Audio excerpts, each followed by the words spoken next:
In 1868, on the brutal Texas frontier, 22-year-old Elena Cross is captured by Comanche warriors after her father vanishes without a trace. But this isn't a story about a victim. This is the story of a woman who learned to survive in a world that wanted to break her, and discovered that sometimes the enemy isn't who you think it is. Sometimes freedom means letting go of everything you thought you knew. If you want to see how far this story goes, drop a comment with your city and hit that like button. Now, let me tell you what really happened out there in the dust and blood of the frontier. The sun came up mean that morning, the way it always did in late summer. Elena Cross stood at the edge of her father's property, one hand shading her eyes, the other gripping the fence post hard enough that splinters bit into her palm. She didn't notice. Her eyes were fixed on the road that stretched east toward Austin, the road her father had taken 3 days ago and hadn't come back from. "He's fine," her neighbor, Mrs. Hartley, had said yesterday, her voice carrying that false brightness people used when they didn't believe their own words. "Probably just delayed. You know how those supply runs go." Elena knew. She also knew her father had made that run 24 times in the past year and had never been late. Not once. The wind picked up, carrying dust and the smell of creosote. Elena turned back toward the house. Calling it a house was generous. It was a cabin, really. 4 rooms of weathered wood that her father had built when they'd first arrived in Texas 5 years ago, after her mother died, after everything fell apart back in Missouri. Inside, she found his rifle missing from above the door. That meant he'd expected trouble. Her stomach tightened.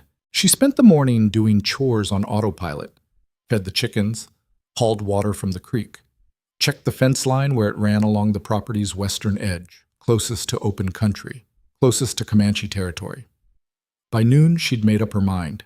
She saddled her father's mare, a tough little Mustang named Bess, and loaded the saddlebags with enough supplies for 3 days. Hardtack, jerky, a canteen, her mother's Derringer, which she tucked into her boot. When she rode into town an hour later, Marshal Dockery was sitting outside his office, tilting his chair back against the wall like he didn't have a care in the world. "Marshal?" He looked up, squinting against the sun. "Miss Cross?" "My father's been gone 3 days." "I heard." He didn't move. "I need you to organize a search party." Now he did move, let his chair drop forward with a thunk. "Your daddy's a grown man, Miss Cross. He knows the risks of traveling alone. He wouldn't just... Maybe he stopped in Austin. Maybe he's visiting friends. Maybe he decided to take his time coming back."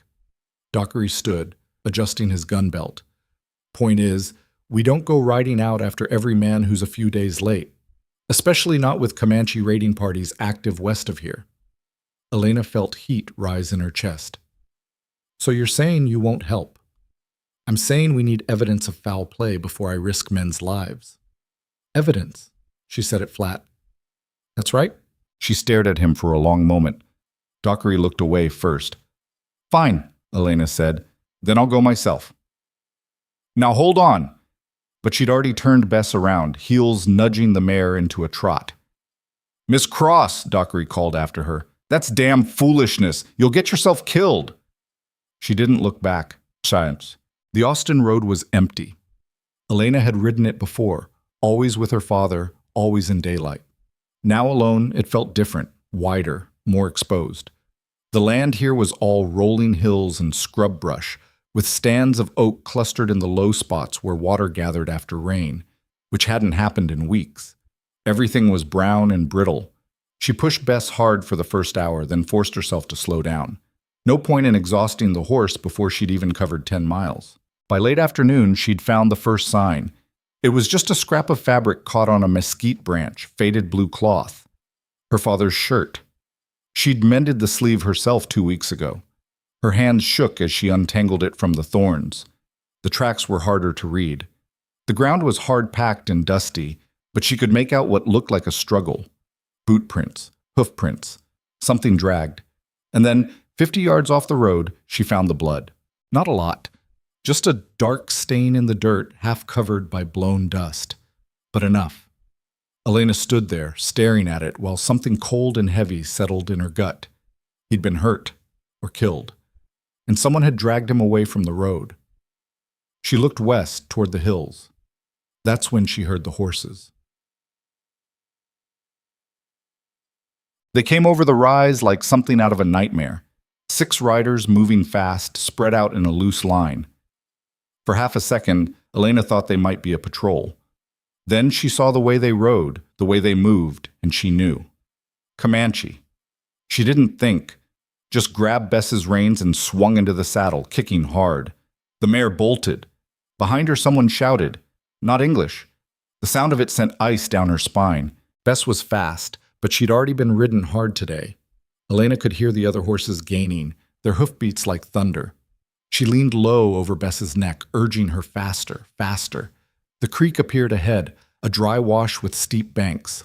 Bess jumped it without breaking stride, landed hard on the other side. Elena barely kept her seat. A rifle shot cracked behind her. The bullet went wide, kicking up dust 10 feet to her left. Elena jerked the reins, weaving Bess between the scrub brush, trying to make herself a harder target. Another shot, closer this time. And then Bess stumbled. It wasn't dramatic. The mare just caught her hoof on something, a rock, a root, and went down hard, front legs buckling. Elena flew over her head and hit the ground so hard the air slammed out of her lungs. For a few seconds, she couldn't breathe, couldn't move, could only lie there gasping while her vision swam with black spots. When she finally sucked in a breath, she heard them. The riders had surrounded her, 6 of them, sitting their horses in a loose circle, watching. Elena's hand went to her boot, fumbling for the derringer. One of the warriors moved his horse forward. He was young, mid-20s maybe, with a lean, hard face and eyes that gave away nothing. 2 eagle feathers hung from his long black hair. He spoke. Elena didn't understand the words, but the tone was clear enough. Don't. Her fingers closed around the derringer's grip. She pulled it out, hands shaking, and aimed it at his chest. For a moment, nobody moved. Then the warrior said something else, still in Comanche, and the man to Elena's right rode forward and kicked the gun from her hand so fast she didn't see it coming. The derringer went flying into the brush. The young warrior with the feathers dismounted. He walked toward her slowly, deliberately, like he had all the time in the world. Elena tried to stand. Her legs wouldn't cooperate. She made it to her knees before he reached her. Up close, she could see the scars on his arms, the calluses on his hands, the complete absence of mercy in his expression. He grabbed her by the hair and hauled her to her feet. Elena swung at him, connected with his jaw, actually, a wild haymaker that snapped his head to the side. He didn't even flinch, just looked back at her with something that might have been amusement, then hit her hard enough that the world went sideways. She came back to consciousness draped over a horse, hands tied behind her back, bouncing with every step. Her head throbbed. Her mouth tasted like copper. The horse beneath her wasn't Bess. She tried to sit up, and someone, the young warrior, she realized, shoved her back down with one hand on her shoulder. "Let me go," she said. Her voice came out wrong, thick and slurred. "Let me—" He said something in Comanche. The other men laughed. Elena tried to twist around, to see where they were going, but all she could see was the ground passing beneath the horse's hooves. Dust, rocks, the occasional tuft of dead grass. They rode for hours. By the time they stopped, the sun was setting, painting the sky the color of old blood. Someone hauled Elena off the horse and dropped her in the dirt. She lay there, trying to catch her breath, trying to think. She was maybe 30 miles from home, maybe more. They'd ridden west the whole time, deeper into Comanche territory. No one was coming for her. The camp was small, just a few hide shelters and a fire pit. The warriors dismounted, talking among themselves in low voices. One of them started building a fire. Another checked on the horses. The young warrior, the one who'd hit her, crouched down in front of Elena. He studied her face for a moment, then said something. "I don't understand you," Elena said. He reached out and grabbed her chin, turning her head from side to side, examining her like she was a horse he was thinking about buying. Elena jerked away. "Don't touch me." His eyes narrowed. He said something else. A question, maybe. When she didn't answer, he stood and walked away. For the next hour they ignored her, built the fire, cooked some kind of meat, talked and laughed like she wasn't even there. Elena worked at the ropes around her wrists. They were tight, tied by someone who knew what they were doing, but there was a little give. If she could just stop. She looked up. The young warrior was standing over her again, holding a piece of cooked meat wrapped in some kind of leaf. He held it out to her. Elena stared at it, then at him. I'm not hungry. He pushed the meat closer to her face. I said I'm not. He grabbed her jaw again, harder this time, and forced her mouth open, shoved the meat inside. Elena tried to spit it out, but he clamped his hand over her mouth and nose, holding it there until she had to swallow or choke. When he finally let go, she gasped for air. You son of a bitch, she wheezed. He said something that might have been eat in Comanche, then walked away again. Elena sat there, shaking with rage and fear, and something else she couldn't name. The meat sat heavy in her stomach. Around the fire, the men were still talking. One of them glanced at her occasionally, but mostly they acted like she was just another piece of camp equipment. She thought about Bess. Hoped the mare had gotten up, had made it back to town. Thought about her father, about that stain of blood in the dirt, and she thought about what these men were going to do to her. They moved camp before dawn. Elena woke to someone kicking her in the ribs. Not hard, but enough to get her attention. The young warrior stood over her in the pre-dawn gray, already packed and ready to move. They rode all day. Elena's hands were still tied, but they'd put her on her own horse now, a small paint pony that followed the others without needing to be led. She swayed in the saddle, half asleep, her body one long ache. By evening, they reached the main camp. It was bigger than Elena had imagined. 20, maybe 30 hide lodges arranged in a loose circle, horses grazing nearby, children running between the shelters, women working at fires, scraping hides, hauling water. When the warriors rode in, people stopped what they were doing to stare. Elena kept her eyes down. She could feel them looking at her, the whispers spreading through the camp like wildfire. The young warrior dismounted and hauled Elena down after him. Her legs almost buckled when her feet hit the ground. He said something to an older man who'd approached, a man with gray streaking his hair and a face like weathered stone. The older man looked at Elena, his expression unreadable. Then he spoke. One word. The young warrior nodded. The older man turned and walked away. The young warrior grabbed Elena's arm and pulled her toward one of the lodges on the camp's edge. He shoved her inside. It was dim in there, the air thick with smoke from a small fire. A woman sat near the back, middle-aged, with kind eyes and hands that never stopped moving. She was working on a piece of leather, scraping it with a bone tool. She looked up when Elena stumbled in, said something in Comanche. The young warrior replied. The woman's eyes widened slightly. He left. Elena stood there, swaying on her feet, waiting for whatever came next. The woman set down her work and stood. She was shorter than Elena, but there was something solid about her, something that suggested you didn't want to test her patience. She walked over to Elena and looked her up and down. Then she reached out and touched Elena's hair, gently, almost curious. Elena jerked back. The woman said something. Her tone was firm but not cruel. I don't understand, Elena said. The woman sighed. Then she pointed at Elena, then at herself, then at the ground. Stay here. Elena understood that much. The woman turned back to her work, and after a moment, Elena sank down onto the hard-packed earth. Her whole body hurt. Her head throbbed. She was so tired she could barely keep her eyes open, but she didn't let herself sleep, not yet. She needed to figure out where she was. How many people were in this camp, where they kept the horses? How far it was back to civilization? She needed to plan, because one way or another, she was getting out of here. That's it. The days blurred together. Elena learned the woman's name was Nadua, or at least that's what it sounded like. Nadua didn't speak English, and Elena didn't speak Comanche, but they developed a kind of crude communication through gestures and repetition. Nadua worked constantly, scraping hides, hauling water, cooking, mending clothes, and she expected Elena to help. At first, Elena refused. She sat in the corner of the lodge, arms crossed, glaring at anyone who came near. Nadua let her sulk for maybe 6 hours. Then she dumped a bucket of freezing creek water over Elena's head and handed her a scraping tool. Elena wanted to fight, wanted to scream, but something in Nadua's eyes stopped her. Not cruelty, but a kind of tired pragmatism that said, this is how things are, and you can accept it or make yourself miserable. So Elena took the tool and started scraping. Her hands blistered within an hour. By the end of the day, they were bleeding. Nadua wrapped them in strips of soft leather and showed her how to hold the tool differently. The young warrior, Elena learned his name was Talon, came by every few days. He'd speak to Nadua in Comanche, his eyes flicking to Elena occasionally, checking on her maybe, making sure she was still there. Elena glared at him every time.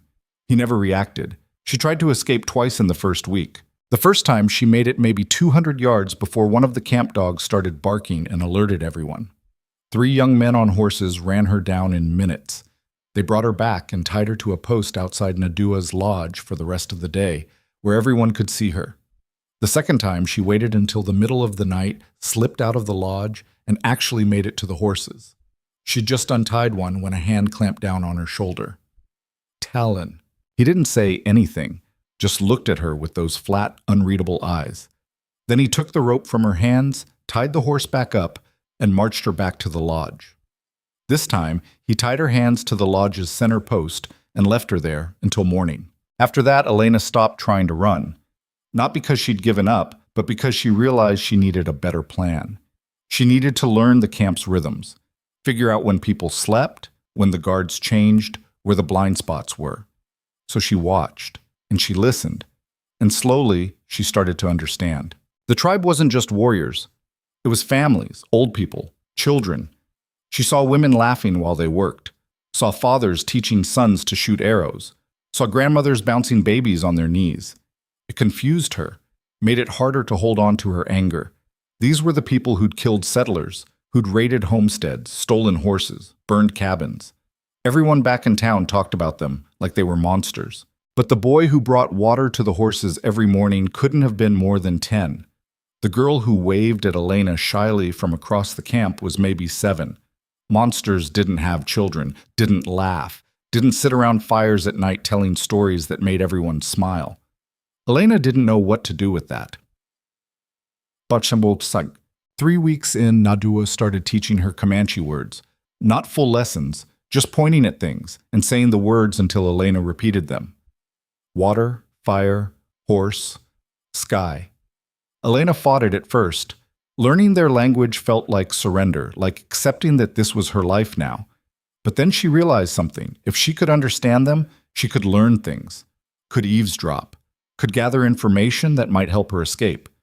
So she started paying attention. She learned that Nadua had been married to the older man with gray hair, a man named Red Wolf, who was apparently an important voice in the tribe. He'd died 2 winters ago, and Nadua had been living alone ever since.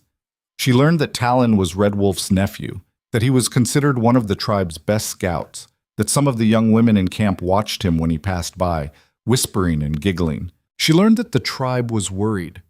There had been talk of soldiers coming, of raids on camps to the north. People were nervous, looking over their shoulders, and she learned, finally, what had happened to her father. It came out by accident. She was helping Nadua tan a hide one afternoon when she heard raised voices nearby. 2 men arguing. She recognized Talon's voice, sharp and angry. The other man was older, his tone defensive. Elena caught a few words. Outlaws, killed, Austin Road. Her hands stopped moving. Nadua looked at her, then at the arguing men. She said something under her breath. What are they saying? Elena asked. Her Comanche was still terrible, but she'd learned enough to ask basic questions. Nadua hesitated. Then she pointed at Elena and made a gesture, a hand across the throat. Dead. Who? Elena's voice came out hoarse. Who's dead? Nadua pointed east, toward the road. Then she made the gesture again. Elena felt the world tilt. My father. Nadua's expression was sad, but not surprised. She nodded. Elena stood up so fast she knocked over the bucket of water they'd been using. She walked toward the arguing men, her heart pounding so hard it hurt. Talon saw her coming. His eyes narrowed. What happened to my father? Elena demanded. The words came out in English, but she didn't care. What did you do to him? Talon said something to the other man, who backed away. Then he turned to Elena. Speak, Elena said. I know you understand some English. I've heard you. For a long moment, he just looked at her. Then he spoke, slowly, his accent thick, but the words clear enough. We did not kill your father. Liar? Outlaws killed him. White men. They robbed travelers on the Austin Road. Elena shook her head. No, I found his blood. We found him after, Talon said. Already dead. We took his horse, his rifle. He paused. We did not kill him. I don't believe you. Believe what you want. He turned to walk away. Elena grabbed his arm. It was like grabbing iron. He didn't budge.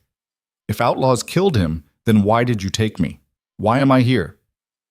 Talon looked down at her hand on his arm, then back at her face. Something shifted in his expression. Not quite pity, but close.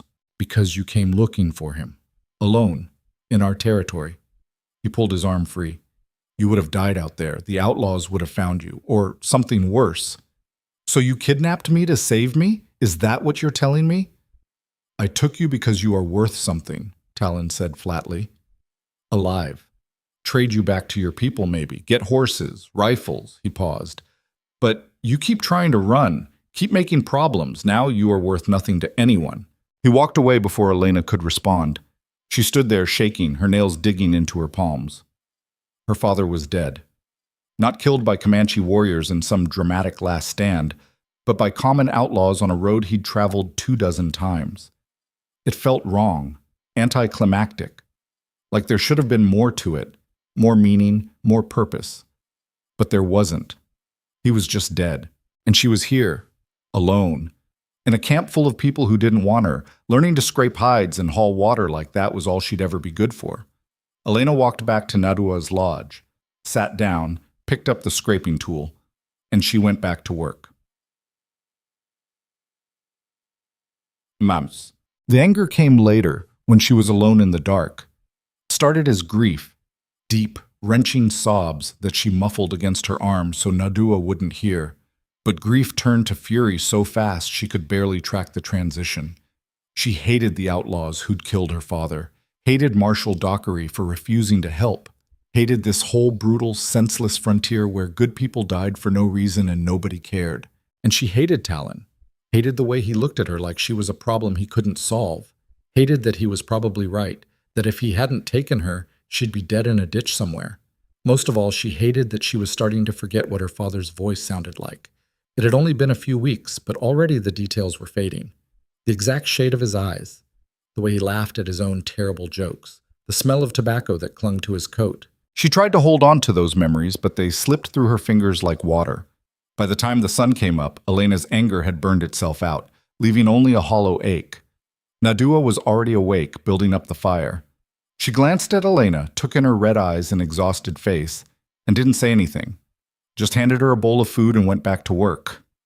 Elena ate in silence. Then she picked up the scraping tool and got to work too. Because what else was there to do? Bomb. A month in, Elena could understand maybe one word in 10. Enough to follow basic conversations. Enough to know when people were talking about her. They called her White Flower. She didn't know if it was meant to be cruel or just descriptive. Probably both. The children were the first to approach her directly. They'd watch her work from a distance, whispering and daring each other to get closer. Finally, a girl of maybe 6 walked right up and touched Elena's hair. Elena froze. The girl giggled and ran away. After that, it was like a dam had broken. The children started treating her like a curiosity, something strange and interesting, but not quite dangerous. They'd bring her things, pretty rocks, bird feathers, a frog one time that made Elena yelp and drop it. The adults were slower to warm up. Most still kept their distance, watching her with suspicion. But a few, Nadua mostly, and an older woman named Keda, started to treat her less like a captive and more like... She didn't know. An inconvenient house guest, maybe. It should have made things easier. Instead, it made them more complicated. Because Elena didn't want to belong here, didn't want to get comfortable. This wasn't her world. These weren't her people. Except when she watched Nadua teaching a young girl how to beat a bracelet, patient and careful, Elena saw her own mother. When she heard the women singing while they worked, she remembered her neighbors back home doing the same thing. It was harder to hate them when they reminded her of home. Talon mostly avoided her after their confrontation. He'd come to the lodge occasionally to speak with Nadua, but he barely looked at Elena anymore. Fine. She didn't want to talk to him anyway, but one evening she overheard him arguing with another warrior outside the lodge. Their voices were low but intense, and Elena caught enough words to understand the gist. The other man thought they should kill her. She was eating their food, using their resources, and would never be worth anything in trade. Talon's response was terse, something about honor, about debts to Red Wolf's memory. The other man spat on the ground and walked away. Elena sat very still in the dark, her heart hammering. She hadn't realized how fragile her position was, hadn't understood that Talon might be the only reason she was still alive. When he came into the lodge a few minutes later, she was pretending to sleep. She heard him speak quietly to Nadua, heard Nadua's response, something reassuring from the tone. Then silence. Elena cracked her eyes open just enough to see Talon standing near the fire, staring into the flames. His face was hard to read in the flickering light, but he looked tired. After a moment, he left. Elena lay awake for a long time, thinking. 6 weeks in, everything changed. Elena was hauling water from the creek when she heard the screaming. She dropped the bucket and ran back toward camp, her heart in her throat. People were rushing around, shouting, grabbing children, weapons, soldiers.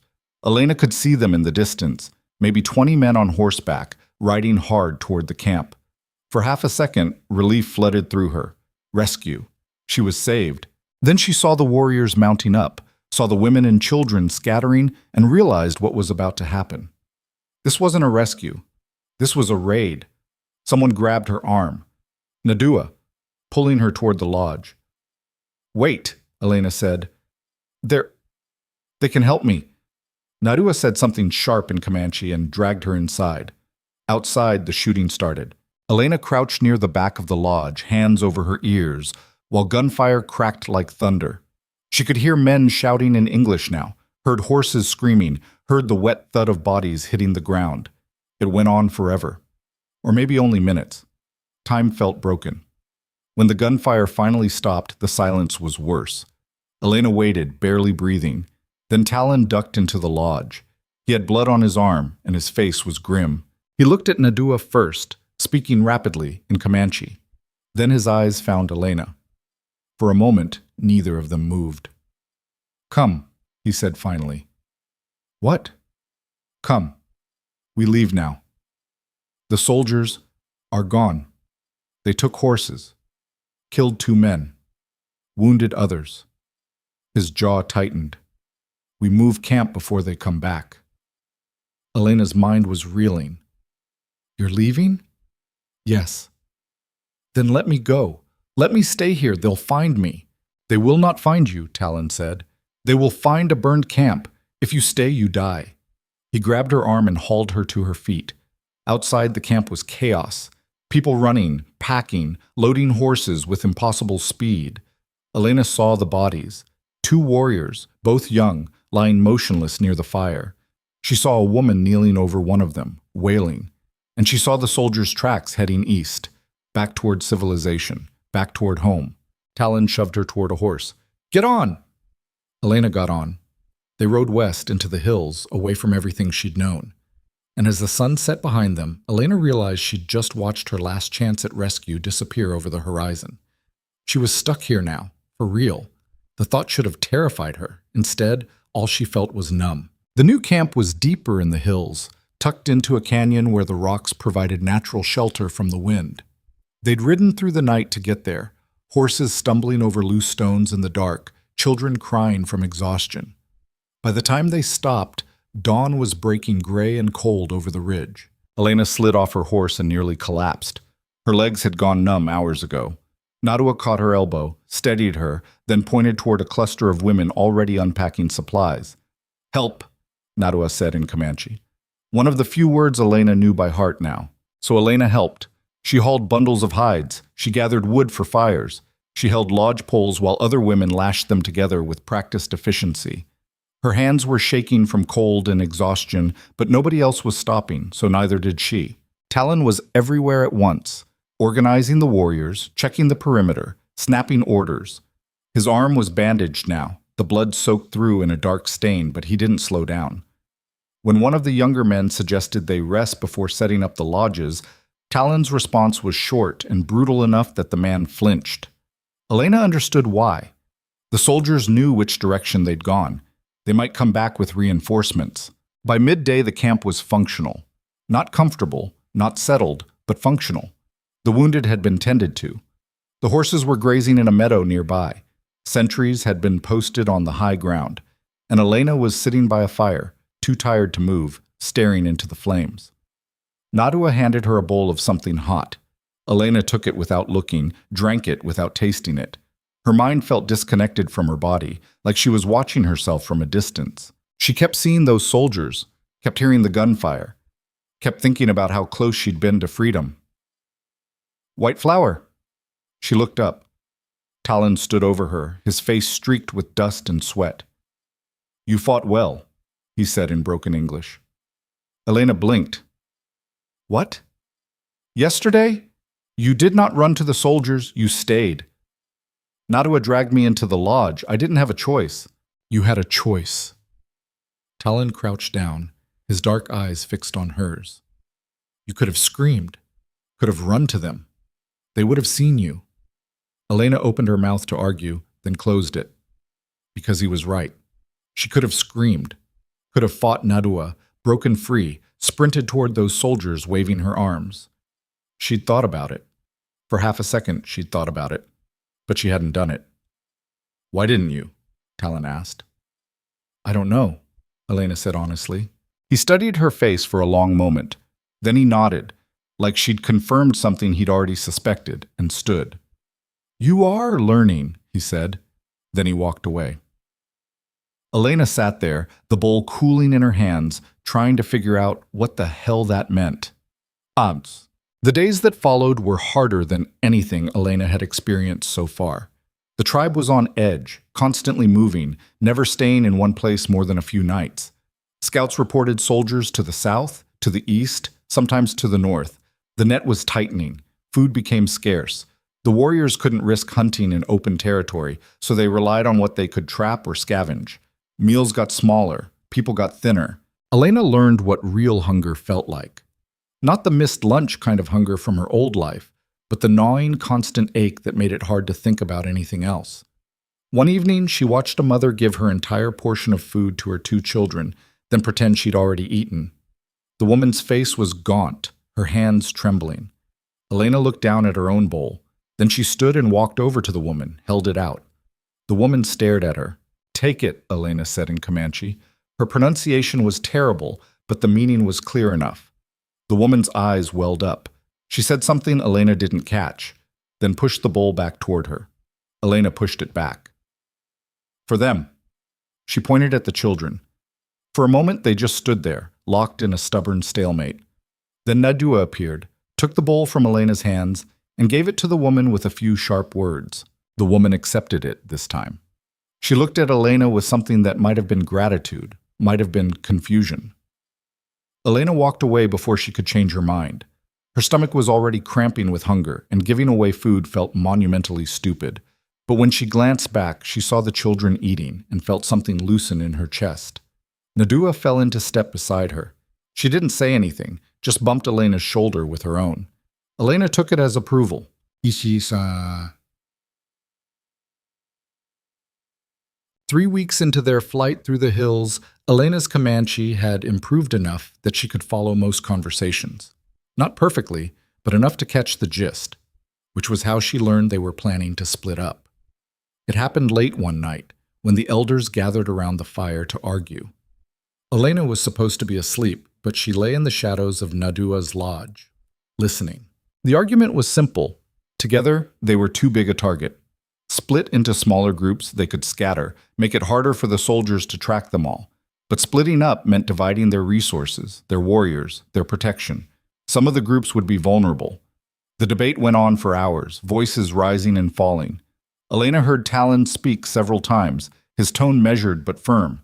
He was advocating for the split, she realized, thought it was their best chance. Others disagreed. An older warrior named Blackhawk argued that dividing would make them weak, that they should stand and fight instead of running like rabbits. "We cannot fight the soldiers and win," Talon said, his voice cutting through the others. "They have guns, numbers. They will call for more men, more horses. We fight, we die."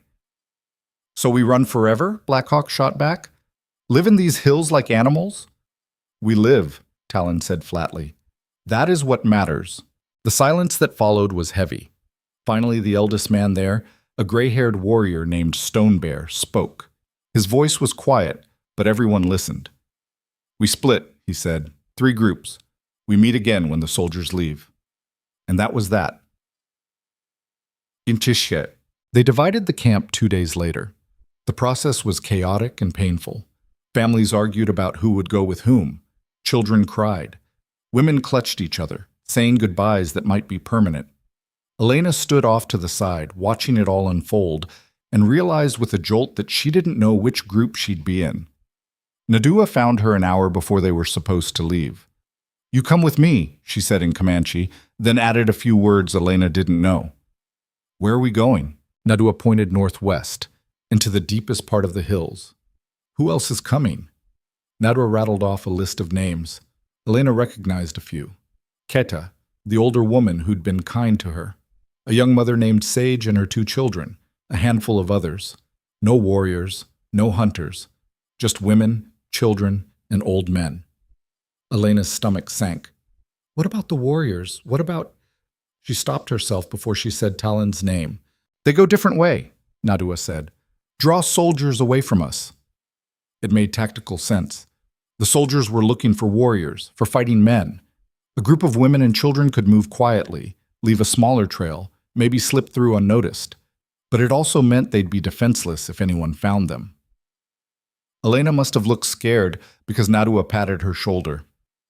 We survive, she said. We always survive. Bats.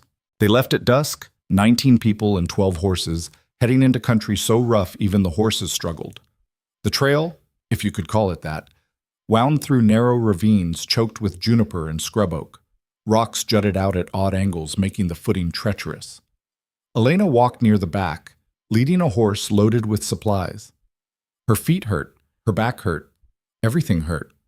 But she kept moving, because everyone else was, and because there was no alternative. On the 3rd night, one of the children, a boy of maybe 4, developed a fever. His mother Sage held him against her chest while they walked, her face tight with worry. By morning, the boy was worse. Burning up, barely conscious, his breathing shallow and fast. They stopped in a small clearing to rest. Sage laid her son down on a blanket and tried to get him to drink water, but he couldn't swallow, just turned his head away, whimpering. Nadua and Kita huddled around him, speaking in low voices. Elena caught words like fever and bad spirits, but nothing that sounded like a plan. She knelt beside them. What's wrong with him?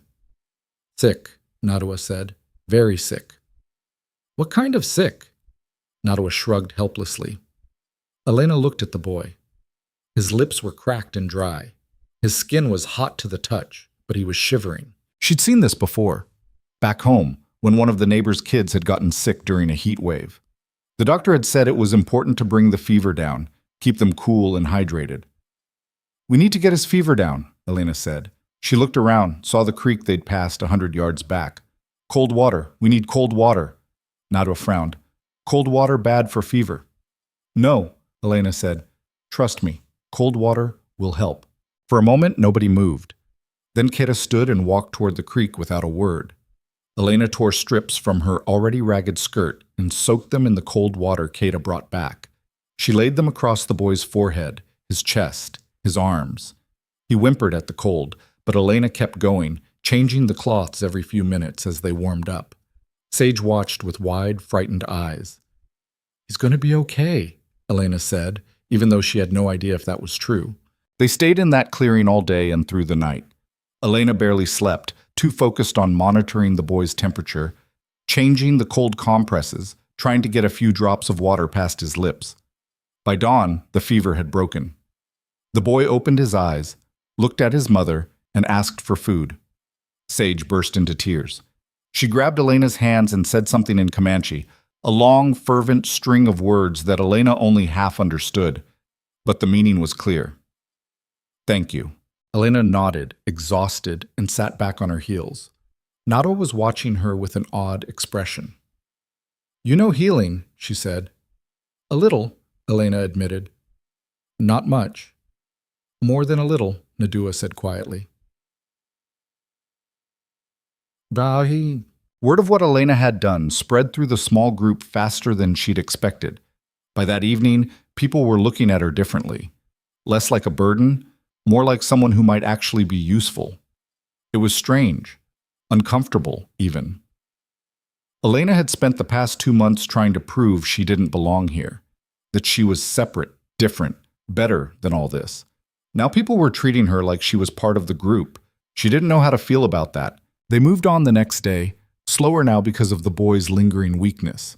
The terrain got worse, steeper, rockier, with less water. They were rationing supplies carefully, but Elena could see the worry in Nadua's eyes. They couldn't keep going like this forever. On the 5th day, they ran out of food. Not completely. There was still a little dried meat, some root vegetables that tasted like dirt, but not enough to feed 19 people for more than another day or two. Keta and one of the older men went out to hunt. They came back empty-handed. That night, the children went to bed hungry. Elena lay awake, her stomach cramping, listening to a little girl cry softly in her mother's arms. In the morning, Nadua made a decision. "We stay here," she announced. "Hunt, forage, build shelter." One of the other women protested. "The soldiers will not find us here," Nadua said firmly. "We are too far in the hills. We stay. We survive." Elena looked around at the clearing. It was sheltered on 3 sides by rock walls, with a creek running through it and enough flat ground for shelters. Defensible. Hidden. It could work. Maybe. Or it could be a trap. But they didn't have a choice. Building the camp took 2 days. Elena worked alongside the others, cutting branches for lodge frames, hauling stones for fire pits, digging a latrine away from the water source. Her hands, which had finally started to toughen up, split open again. She wrapped them in strips of leather and kept working. One of the older men, a quiet, weathered guy named Gray Fox, showed her how to build a proper fire pit that wouldn't smoke too much. Elena watched carefully, memorizing the technique. "You learn fast," Gray Fox said in Comanche. "I try," Elena replied, her pronunciation still clumsy. He smiled. "You do more than try." By the 3rd day, they had a functioning camp. Small, rough, but livable. The hunting was still terrible. Keta and Gray Fox managed to trap a few rabbits, but it wasn't nearly enough for 19 people. Elena started foraging. She didn't know much about which plants were safe to eat, but Nadua and Keta taught her. How to identify wild onions by their smell. Which roots were edible. How to tell poisonous berries from safe ones. It was slow, tedious work, crawling through brush on her hands and knees, but it helped. A little. They still went to bed hungry most nights, but at least nobody was starving.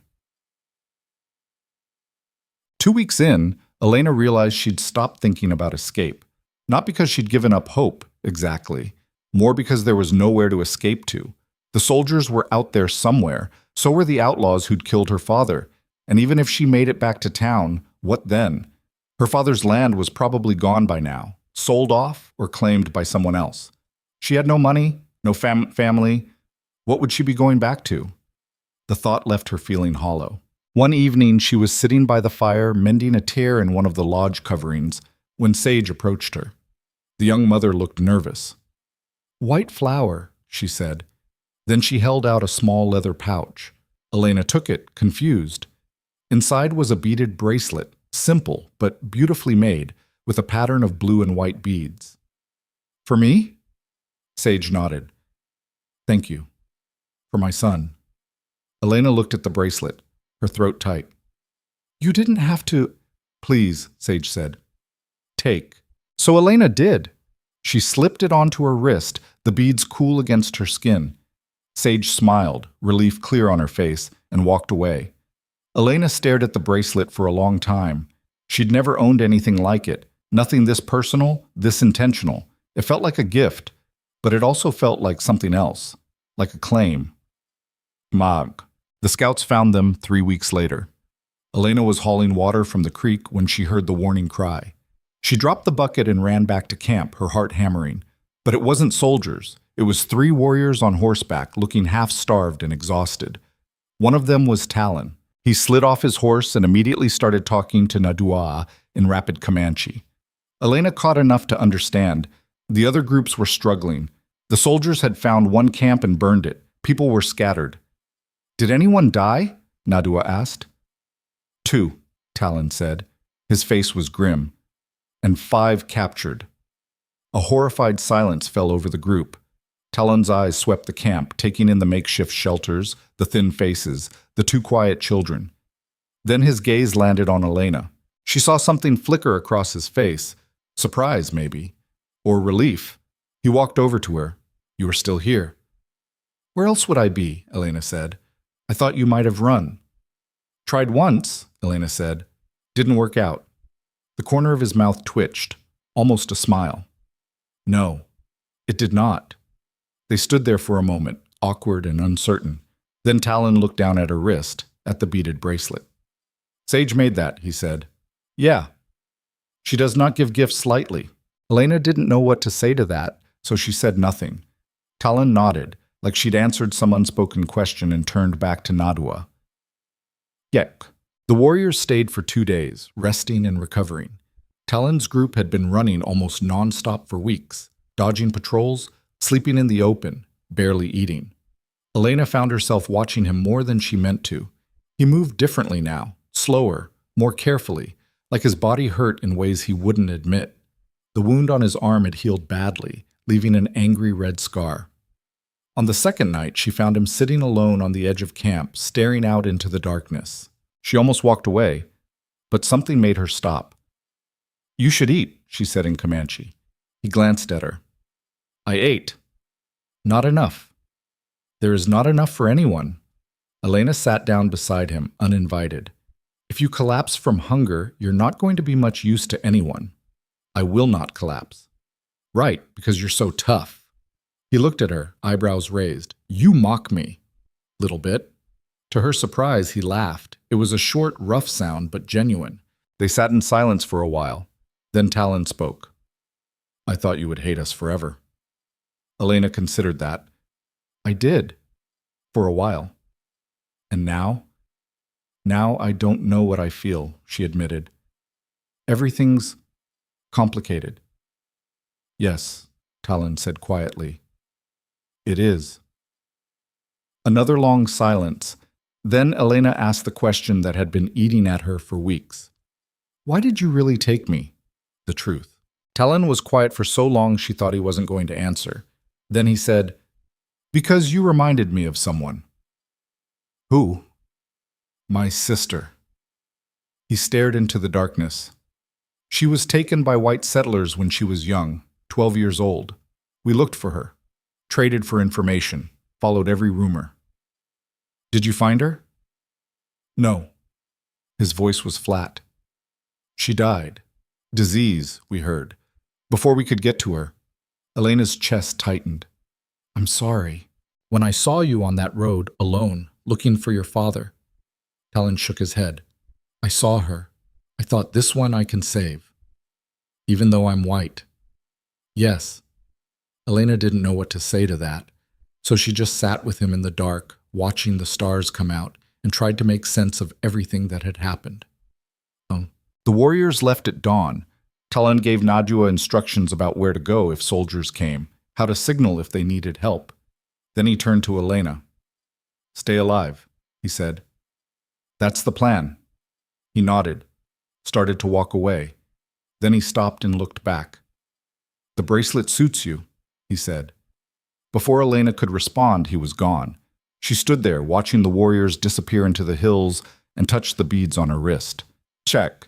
The weeks that followed were the hardest yet. Winter was coming early, bringing cold nights and frost that killed the last of the edible plants. Hunting remained poor. They started supplementing their diet with things Elena never would have considered eating before: bark, certain types of moss, insects. People got sick. One of the old men developed a cough that wouldn't go away. A woman broke her ankle falling on the icy rocks. Elena did what she could. She'd become the group's unofficial healer, not because she knew what she was doing, but because she was willing to try. She set the broken ankle using techniques she half remembered from watching the town doctor. She made poultices from plants Kata showed her. She sat with the old man through long, fevered nights, keeping him warm, making him drink water. Sometimes it worked, sometimes it didn't. When the old man died, they buried him at dawn. The whole group gathered, and Nadua said words Elena didn't fully understand but felt in her bones. After, Keta pulled Elena aside. "You tried," she said. "That is all anyone can do." Elena nodded, her throat too tight to speak. The soldiers came in December. Not to their camp, they never found the camp, but close enough that they could hear the gunfire echoing through the hills.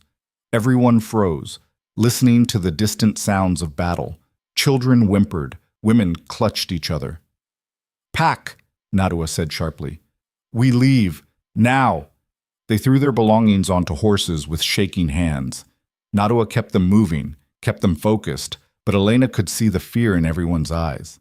They were barely a mile from camp when they heard horses approaching, fast. Nadua signaled for everyone to hide. Women grabbed children and dove into the brush. Elena pressed herself against a boulder, her heart hammering so hard she thought the soldiers would hear it. But it wasn't soldiers. It was Talon and two other warriors, riding like the devil himself was chasing them. They pulled up hard when they saw Nadua. "Soldiers," Talon said, breathing hard. 20 men, maybe more. They found Blackhawk's group. "And?" Nadua asked. "Gone. All of them. Dead or captured." A horrified sound rippled through the hidden group. "We must go deeper," Talon said. "Into the mountains. There are caves, old winter camps. We can hide there until—" "Until what?" one of the women cried. "Until they find us too?" "Until they stop looking," Talon said firmly. "Until we can fight back. Until something changes." "Nothing will change," the woman's voice was breaking. "They will hunt us until we are all dead." Talon's face was hard. "Then we die in the mountains, free, instead of in chains." The silence that followed was suffocating. Then Nadua spoke. "We go to the caves."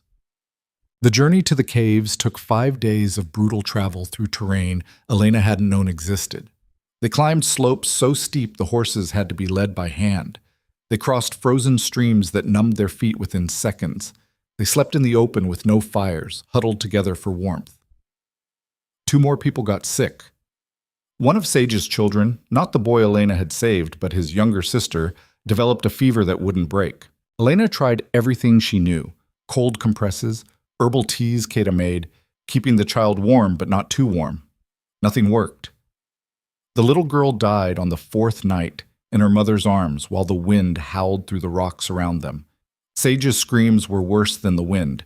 They buried her daughter at dawn, under a cairn of stones because the ground was too frozen to dig.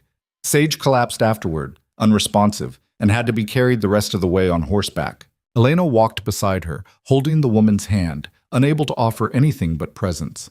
When they finally reached the caves, Elena barely noticed. She was too numb, too exhausted, too hollowed out by grief and cold and hunger. Talon appeared beside her as she stumbled into the largest cave. "Rest," he said. "I'm fine." "You are not." He guided her toward a spot near the back where someone had already laid out furs. "Rest. That is an order." Elena wanted to argue, but her legs gave out before she could. She sank onto the furs and was asleep before she could take off her boots. When she woke, it was dark. Someone had covered her with another fur. A small fire burned near the cave entrance, the smoke escaping through cracks in the rock above. She sat up, her whole body aching, and found Talon sitting nearby, sharpening his knife. "How long was I asleep?" "A day and a half." "What?" Elena struggled to stand.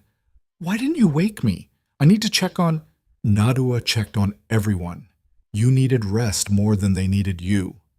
Elena wanted to argue, but she knew he was right. She sat back down, defeated.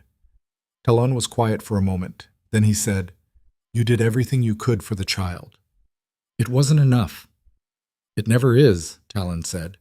"That is the truth of this world. We do everything we can, and sometimes people die anyway." Elena looked at him. Really looked at him. At the lines around his eyes that hadn't been there when they'd first met. At the weight he carried in his shoulders. "How do you keep going?" she asked. "Because stopping means dying," Talon said simply. and I am not ready to die." He met her eyes, and something passed between them. An understanding, a recognition. They were both too stubborn to give up, too angry at the world to let it break them, even when it felt impossible to keep going. Elena nodded slowly. "Okay. Okay," Talon echoed. And somehow, in that cold cave with death pressing in from all sides, Elena felt something shift inside her. Not hope, exactly. Not yet. But something close to it. Something that felt like the will to survive. Winter settled into the caves like an unwelcome guest that refused to leave.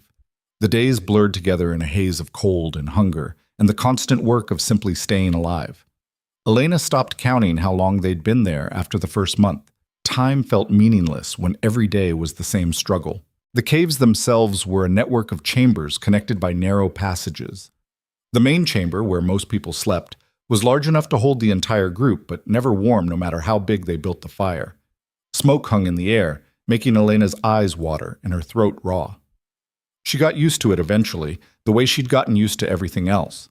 Food was the constant problem. The warriors went out hunting every few days, risking exposure and soldier patrols, and came back with barely enough to keep everyone alive. Rabbits, mostly. Sometimes a deer if they got lucky. Once, nothing at all for 3 days straight, and people started looking at each other with hollow eyes that made Elena's skin crawl. She learned to ignore her hunger, learned to drink water until her stomach stopped cramping, learned to tell herself that the dizzy spells were normal, that everyone felt weak, that she just needed to push through. Sage never fully recovered from losing her daughter. She went through the motions of living, hauling water, tending the fire, caring for her surviving son. But something fundamental had broken inside her. Elena would catch her sometimes, just staring at nothing, tears running silently down her face. There was nothing Elena could do about it, nothing anyone could do. So they just let her grieve and tried to pick up the slack when she couldn't function. Nadua aged a decade in those caves. Her hair, which had been mostly dark with just streaks of gray, went almost completely white. She moved slower, spoke less, but still kept everyone organized with a quiet, relentless efficiency that was probably the only reason they survived. And Talon changed too. He'd always been serious, but now there was something harder in him, something brittle. He spent most of his time on watch or out hunting, and when he was in camp, he kept to himself. Elena tried talking to him a few times. He'd answer her questions, be civil, but there was a distance there that hadn't existed before. She told herself it didn't matter, that she didn't care. She was lying. One morning, about 6 weeks into their cave existence, Elena woke to find a young girl, maybe 8 years old, burning with fever. Her name was Morningbird, and she was Kata's granddaughter. Elena's stomach sank. She'd seen this before, knew how it could go. She spent the entire day trying to bring the fever down, using every technique she'd learned. Cold water from the stream outside.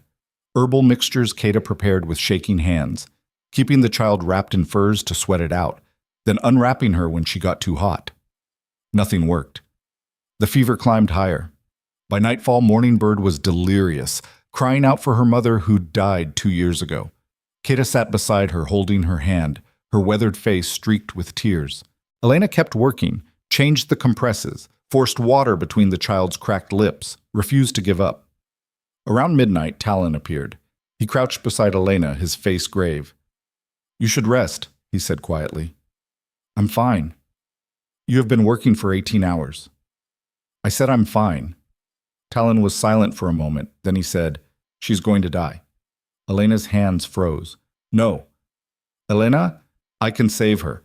I just need to—" "You cannot save everyone." His voice was gentle but firm. "You know this. I can try.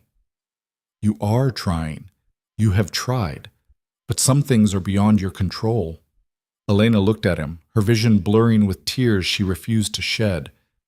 "If I stop trying, what does that make me?" "Human," Talon said. She turned back to Morningbird, adjusted the compress on her forehead with trembling fingers. "I'm not stopping." Talon sighed, but he didn't leave, just settled down beside her and stayed there, a quiet presence in the dark. Morningbird died just before dawn. Keta let out a sound that Elena would hear in her nightmares for the rest of her life, a wail of pure animal grief that echoed through the caves and made everyone's blood run cold. Elena sat there, staring at her hands, at the useless compresses, at the child who'd been laughing just 2 days ago. She felt Talon's hand on her shoulder. "Come," he said. You need to walk away. Let Kata grieve. Let the others prepare her." Elena wanted to argue, wanted to insist she could help, could do something, but she was so tired, so hollowed out. So she let Talon pull her to her feet and guide her out of the main chamber, through the narrow passages, to a smaller cave that opened onto a ledge overlooking the valley below. The sun was coming up, painting the snow-covered landscape in shades of pink and gold. It was beautiful. Elena hated it.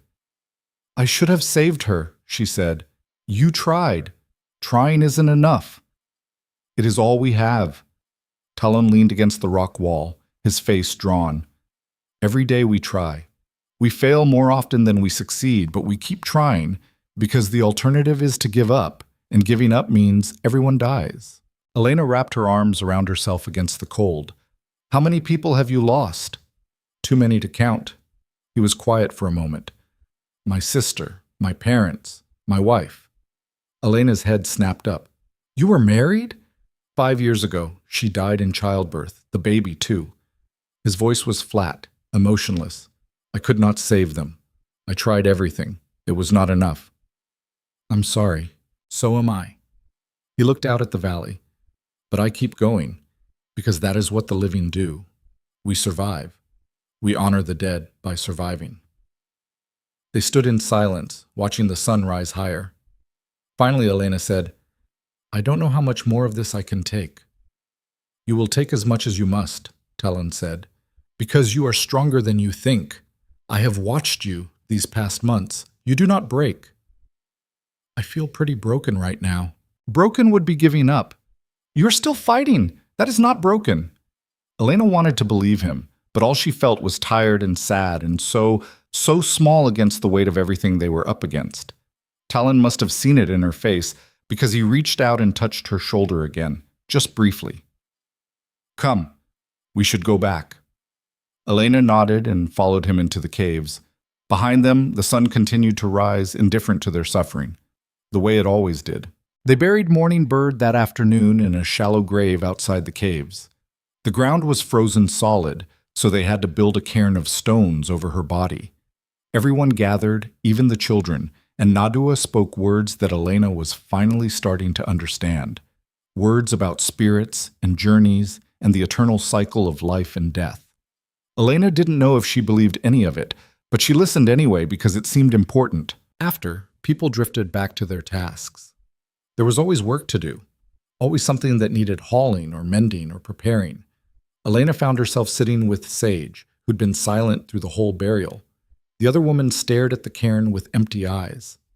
"I'm sorry," Elena said in Comanche. Her vocabulary had grown enough that she could say more than just basic phrases now. Sage didn't respond for a long time. Then she said, "You tried to save her." "I failed." "You tried. That is more than most would do." Sage finally looked at her. "You tried to save my daughter too." "I'm sorry I couldn't—" "Stop apologizing." Sage's voice was sharp. "Death comes for us all. You cannot fight it. You can only ease the pain." Elena didn't know what to say to that. Sage stood up, brushing snow off her leggings. "You are kind, White Flower. Do not let this world take that from you." Then she walked away, leaving Elena alone on the cold mountainside. The weeks that followed were a slow descent into desperation. The hunting got worse as game grew scarcer. The warriors started ranging farther from the caves, staying out longer, taking bigger risks. One day, only 2 of the 4 men who'd gone out came back. The other 2 had been spotted by a patrol and chased deep into the woods. They might be alive. They might be dead. There was no way to know. Talon was one of the 2 who made it back. He had frostbite on 3 of his fingers and a haunted look in his eyes that made Elena's chest tight. She treated his fingers with warm water and bandages made from torn cloth, working carefully while he sat stone-faced. "You should have come back sooner," she said, "before the frostbite set in.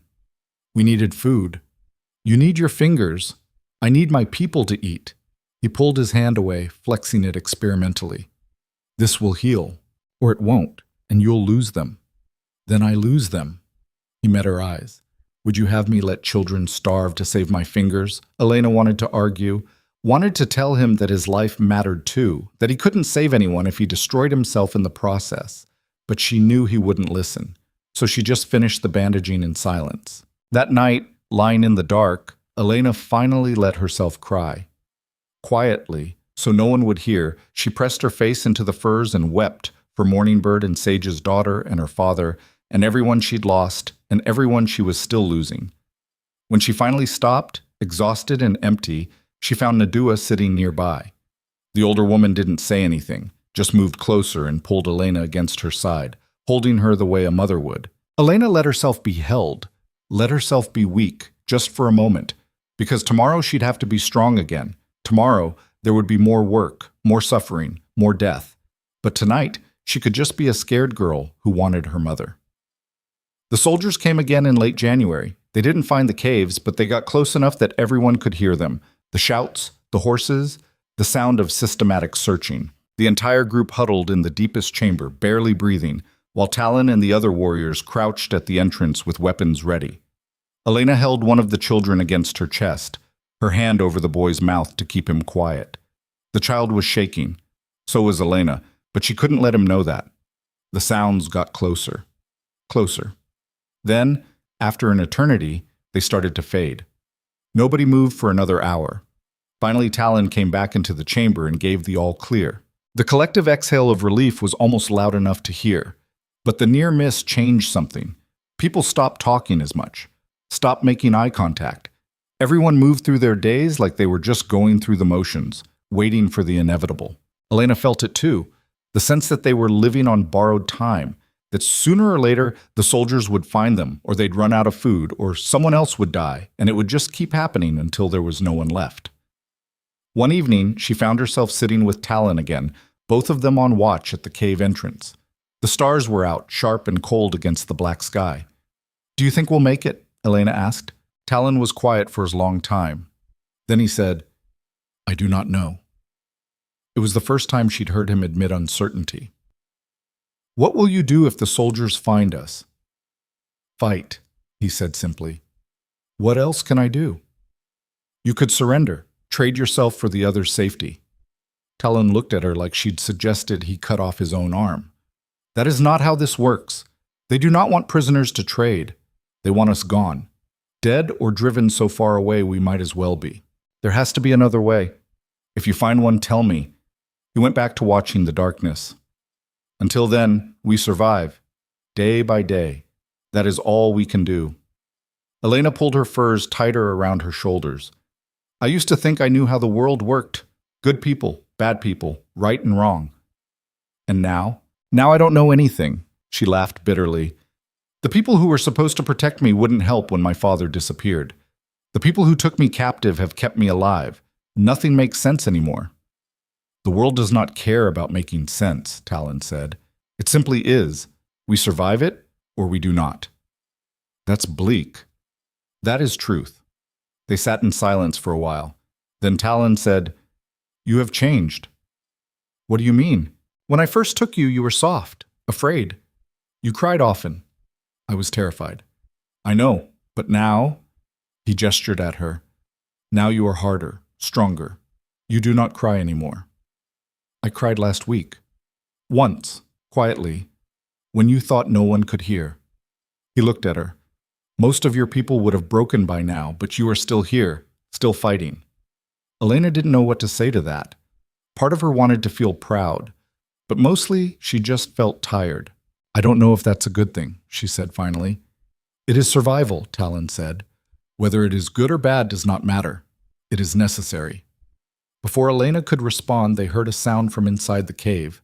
Someone crying. Talon stood immediately. "Stay here. Keep watch." He disappeared into the darkness, leaving Elena alone with the stars and her thoughts. She touched the beaded bracelet on her wrist, the one Sage had given her months ago. The beads were worn now, some of them cracked from the cold and constant use. But she hadn't taken it off once. Because despite everything, despite all the death and suffering and fear, these people had become something to her. Not quite family, not quite friends, but something. And that terrified her more than anything else. The crisis came in early February. One of the warriors, A young man named Swift Eagle got separated from his hunting party and didn't come back.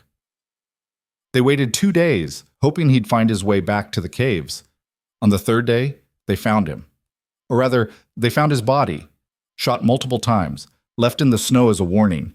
Talon was the one who brought him back, carrying the body over his shoulder. His face was like stone, but Elena could see the rage burning behind his eyes. They buried Swift Eagle next to Morning Bird. The cairn was growing into a small cemetery now.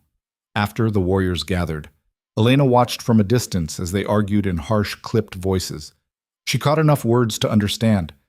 They wanted revenge, wanted to strike back at the soldiers who'd killed Swift Eagle. Talon was against it. We attack them.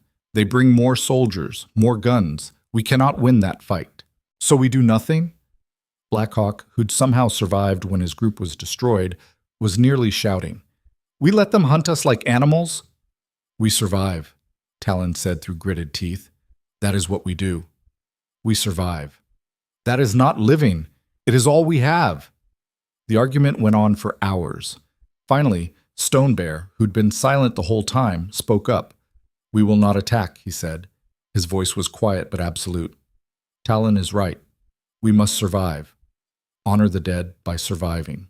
Blackhawk looked like he wanted to argue more, but he just spat on the ground and walked away. The tension in camp after that was suffocating. People snapped at each other over nothing. Children cried more. Even Nadua seemed frayed, her patience wearing thin. Elena threw herself into work, hauling water until her back screamed, gathering what little firewood could be found. Anything to keep her hands busy and her mind occupied. One afternoon, she was scraping a hide, badly, because she still wasn't very good at it, when Kata sat down beside her. The older woman had been quiet since Morning Bird's death. Elena had tried talking to her a few times, but Kata had just nodded and walked away. Now she watched Elena struggle with the hide for a moment. Then she reached over, adjusted Elena's grip on the scraping tool, and showed her the proper angle. Like this, Kata said in Comanche. Not so hard. Let the tool do the work. Elena tried again. It went better. Thank you, she said. Kata nodded. Then, after a long silence, she said, You tried to save her. I know. Do not apologize. Kata's voice was firm. You gave her a chance. That is more than she would have had without you. It wasn't enough. Nothing is ever enough when someone dies. Kata went back to her own work. But you tried. You cared. That matters. Elena's throat was tight. Does it? Yes. Kata looked at her with tired eyes.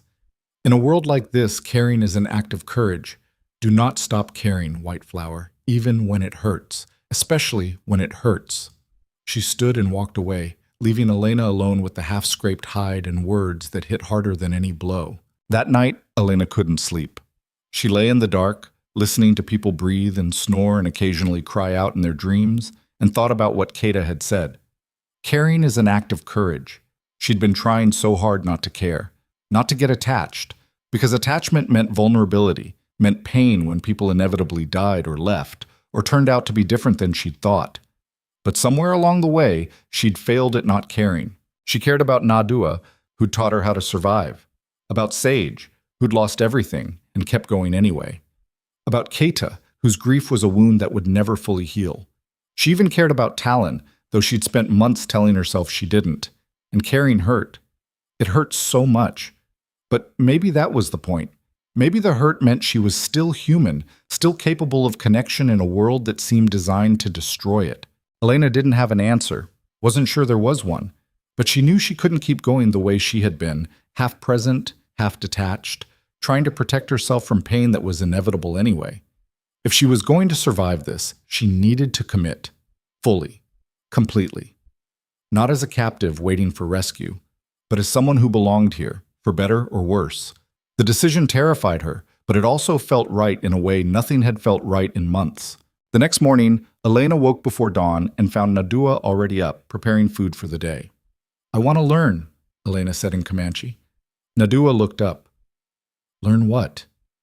Everything. Your language, your customs, how to properly tan a hide, how to cook, how to survive. Elena took a breath. Teach me. Nadwa studied her face for a long moment. Then she nodded. Sit. We start now. And they did. Over the next few weeks, Nadwa taught Elena things she'd never imagined needing to know. How to identify different types of wood by smell. How to make thread from sinew. How to tell if meat was spoiling. How to read weather signs in the sky. Other women started teaching her too. Sage showed her how to make proper moccasins. Kata taught her beadwork. A younger woman named Rain taught her songs. Work songs, morning songs, songs for different seasons. Elena absorbed it all like a sponge, desperate to learn, desperate to prove herself. She still made mistakes, still mispronounced words, still burned food, still scraped hides unevenly. But she was trying, and people noticed. One evening, she overheard two women talking about her. One said, "White Flower is learning our ways." The other responded, "She is becoming one of us." Elena's heart did something complicated in her chest. Becoming one of us. Was that what she wanted? To stop being Elena Cross from Texas and become White Flower of the Comanche? She didn't know. But she knew she couldn't stay suspended between two worlds forever. Sooner or later, she'd have to choose. The soldiers came back in late February, and this time they weren't just searching, they were burning. Elena watched from the cave entrance as smoke rose in the distance. 3 separate columns, black against the winter sky. "Other camps," Talon said grimly. He'd appeared beside her without her hearing him approach. "They are destroying everything." "How close?" 10 miles, maybe less. Elena's stomach churned. "Will they find us?" "Eventually." His voice was flat. "We cannot hide here forever." "Then what do we do?" Talon didn't answer, just stared at the smoke with hard eyes. That night, the council met again. Elena wasn't supposed to be there. It was warriors and elders only, but she crept close enough to listen. The discussion was grim. They were running out of options. The soldiers were closing in. Food was nearly gone. People were weak from months of hunger and cold. Someone suggested splitting up again, scattering in different directions. Someone else suggested trying to slip through the soldier lines at night, head deeper into the mountains. Blackhawk suggested attacking one of the smaller patrols, taking their supplies and weapons. Stone Bear listened to everything. Then he said, "We must consider surrender." The silence that followed was absolute. "No." Talon's voice cut through it like a knife. "We do not surrender." "We are dying here," Stone Bear said quietly. "The children are starving. The old ones are sick. How many more will we bury before—" "All of us, if necessary." Talon was on his feet now. "You want to surrender? Give ourselves to people who will separate our families, send us to reservations, take everything we have? That is not survival. That is slow death." "And this is fast death," Stone Bear shot back. "At least surrender gives the children a chance." "A chance at what? To forget who they are? To become like them?" Talon's voice was shaking with rage. "I will not—" "It is not your choice alone." Stone Bear stood to face him. "We are a people. We decide together." The argument escalated until Nadwa stood up. "Enough," she said. Her voice wasn't loud, but everyone stopped talking. "We do not decide this tonight. We think. We pray. We decide when we are calm." Reluctantly, people dispersed. Elena slipped away before anyone could see her and find herself back at the entrance, staring at those distant smoke columns.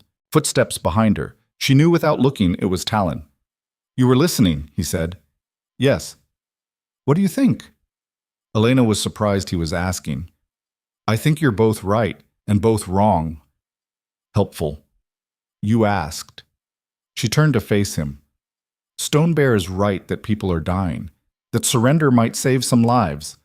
But you're right that it would destroy who you are, what you are." "So what would you do?" "I don't know," Elena admitted.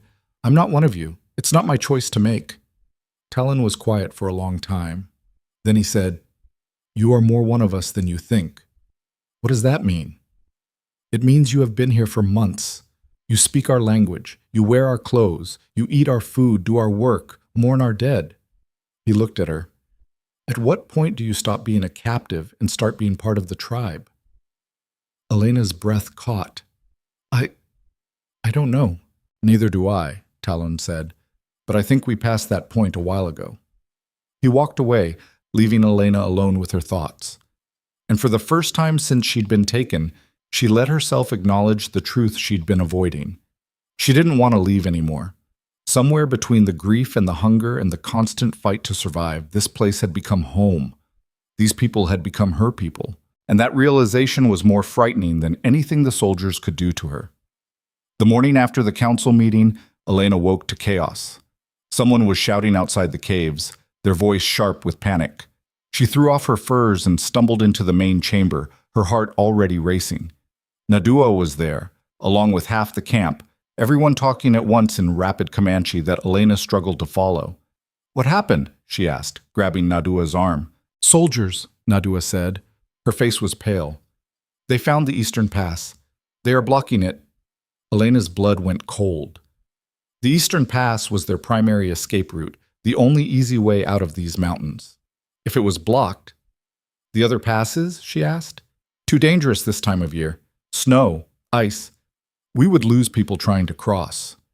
Which meant they were trapped. Talon burst into the chamber, his face grim. He spoke rapidly to Stone Bear, gesturing toward the cave entrance. Elena caught words like surrounded and days, maybe, and no choice. Stone Bear's expression was grave. He raised his hand for silence, and gradually the panicked voices died down. "We must talk," he said. "All of us. What happens next? We decide together." They gathered in the largest chamber, everyone who could walk. The children sat with their mothers, quiet and wide-eyed. The old ones leaned against the rock walls, their faces etched with worry. Stone Bear stood in the center, firelight casting long shadows across his weathered features. "The soldiers have found us," he said. "Not these caves yet, but they are close. They have blocked our escape routes. Soon they will find this place." He paused, letting that sink in. "We have three choices. We can try to fight our way out. We can try to slip past them in the dark. Or we can surrender." The word hung in the air like smoke. Blackhawk stood immediately. "We fight. We are warriors. We do not bow to—" "We are 19 people," Talon interrupted, his voice hard. "Most of them women and children. They have 20 armed soldiers, maybe more. You want to fight? You want to watch the children die? Better to die free than live as prisoners. Easy to say when you are not the one who has to bury them after." The two men glared at each other across the fire. For a moment, Elena thought they might actually fight. Then Nadua spoke. "What about the northern ridge?" she asked. "The old trail, is it still passable?" Everyone turned to look at her. "You mean the cliff trail?" Gray Fox asked. "That has not been used in years. It is too dangerous." "But is it passable?" Gray Fox hesitated. "Maybe, if we are careful, if we are lucky." "And if we are not lucky?" Stone Bear asked. "Then we fall and die." Gray Fox's voice was blunt. "But at least we die trying to escape, not sitting here waiting for soldiers to find us." A murmur ran through the group, people exchanging glances, weighing options that all seemed terrible. Elena found herself thinking about that trail. She'd seen it once, weeks ago, when she'd been gathering wood. A narrow path carved into the mountainside, barely wide enough for one person, with a sheer drop on one side that made her dizzy just looking at it. Taking 19 people across that, including children and elders, in winter conditions? It was insane. But so was staying here. And surrender meant giving up everything these people had fought for. She stood before she could think better of it. "I'll go," she said in Comanche. "On the cliff trail. I will help however I can." Everyone stared at her. She felt her face flush but kept her chin up. Talon's eyes met hers across the fire. Something flickered in his expression. Surprise, maybe. Or respect. "White Flower is right," Sage said, standing as well. Her voice was stronger than it had been in weeks. "We do not surrender. We find another way." One by one, others stood. Keta, Rain, a young warrior named Running Wolf, even some of the mothers with small children. Finally, only a few people remained seated. Stone Bear looked around the chamber, his expression unreadable. "Very well," he said quietly. "We take the cliff trail. We leave tonight." The decision made, people scattered to prepare. Elena helped pack what little they had. Dried meat wrapped in leather, water skins, furs for warmth, a few precious tools they couldn't afford to lose. Nadua moved through the camp with quiet efficiency, making sure nothing was forgotten, that everyone knew the plan. The plan was simple, really. Wait until full dark. Leave the fires burning in the caves to make it look like they were still there. Move in single file along the cliff trail as quietly as possible and pray the soldiers didn't spot them. Simple. Suicidal. But it was what they had. Elena was wrapping supplies when Talon appeared beside her. "You did not have to volunteer," he said. "Yes, I did." "Why?" Elena tied off the bundle she was working on before answering. "Because this is where I belong now, whether I planned it or not." Talon was quiet for a moment. "You could still surrender, go back to your people. You are white. The soldiers would take you." "Take me where? Back to a town that wouldn't help when my father disappeared? Back to an empty house with no family?" She shook her head. "I have more here than I ever had there. You have hunger and cold, and the constant threat of death." "I have people who care if I live or die," Elena said. "That's more than I can say for back there." Talon looked at her for a long moment, then he reached out and touched the beaded bracelet on her wrist. "Sage gave you this." "Yeah. It means you are family. To her. To all of us." His voice was low. "Do you understand what that means?" "I think so." "It means we protect you, and you protect us, no matter what." He paused. "Even if it costs everything." Elena met his eyes. "I understand." He nodded slowly. Then he did something that surprised her. He took off a leather cord he wore around his neck. Hanging from it was a small carved bone, shaped like an eagle feather. "This was my father's," he said. "He gave it to me before he died. Said it would protect me." He held it out to her. "I want you to have it." Elena stared at the necklace. "I can't take this. It's—" "You can. You will." He pressed it into her hand. "For the crossing tonight. For protection." "What about you?" "I do not need it." His mouth quirked in something that wasn't quite a smile. "I am too stubborn to die." Before Elena could respond, he was gone, leaving her holding the necklace and feeling like something fundamental had just shifted between them. She slipped it over her head. The carved bone was warm from his body heat. Then she went back to packing, trying to ignore the way her hands were shaking. They left the caves 2 hours after sunset. The night was clear and bitterly cold, the stars so bright they cast shadows on the snow. Elena could see her breath in the air, white clouds that dissipated immediately in the freezing wind. The procession moved in silence. Stone Bear led the way, followed by Gray Fox and the other men who knew the trail. Then came the women and children, with the warriors bringing up the rear in case of pursuit. Elena walked near the middle, helping Sage with her son. The boy was quiet, too quiet, and Elena could feel him shivering even through his furs. The first part of the journey wasn't bad. They followed a relatively easy path through the rocks, moving quickly while they could. Then they reached the cliff trail. Elena's stomach dropped when she saw it. In the starlight, it looked even more terrifying than she remembered. A narrow ribbon of rock barely 2 feet wide, carved into the mountainside with a 1,000-foot drop on one side. People stopped, staring at it with wide eyes. "We go slow," Stone Bear said quietly. "One at a time. Stay close to the wall. Do not look down." He went first, moving carefully, testing each step. Gray Fox followed, then the others, one by one. Elena waited her turn, her heart hammering so hard she felt dizzy. When it was finally time, she stepped onto the trail and immediately regretted every decision that had led to this moment. The rock was slick with ice. The wind whipped at her furs, threatening to knock her off balance. And the drop on her left was a void of pure darkness that seemed to pull at her. She pressed herself against the rock wall and started moving. Slow steps, 1 foot in front of the other. Don't look down. Don't think about falling. Just keep moving. Behind her, she heard Sage murmuring to her son in Comanche, soothing words. Brave words. Elena focused on those words and kept going. They'd made it maybe 30 yards when the child started crying. It wasn't Sage's son. It was one of the younger children, maybe 3 years old, being carried by his mother. The sound was piercing in the quiet night, echoing off the rocks. "Quiet him," one of the warriors hissed. The mother tried, pressing the child against her chest, whispering desperately. But he was scared and cold, and he wouldn't stop. Elena's blood turned to ice when she heard shouts in the distance. The soldiers had heard. "Move!" Talon's voice came from behind them, urgent but controlled. Faster! People started moving quicker, too quick for the conditions. Elena heard someone slip, heard the scrape of hands on rock, a bitten-off scream. But no one fell. Not yet. The shouts were getting closer. Elena could see lights now, torches moving in the darkness below. The soldiers were coming. She forced herself to move faster, her feet sliding on the ice, her fingers numb from gripping the rock wall so hard. Ahead, she heard Stone Bear calling out encouragement. Almost there, keep going. But they weren't almost there. They were maybe halfway across, with the hardest part still ahead. A gunshot cracked through the night.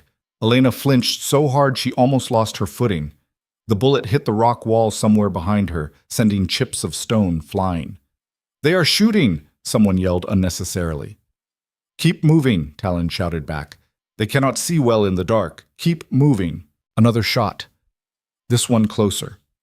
Elena heard it whine past her head and felt her bladder nearly let go from sheer terror. She kept moving because stopping meant dying. One foot, then the other. Don't think, don't feel, just move.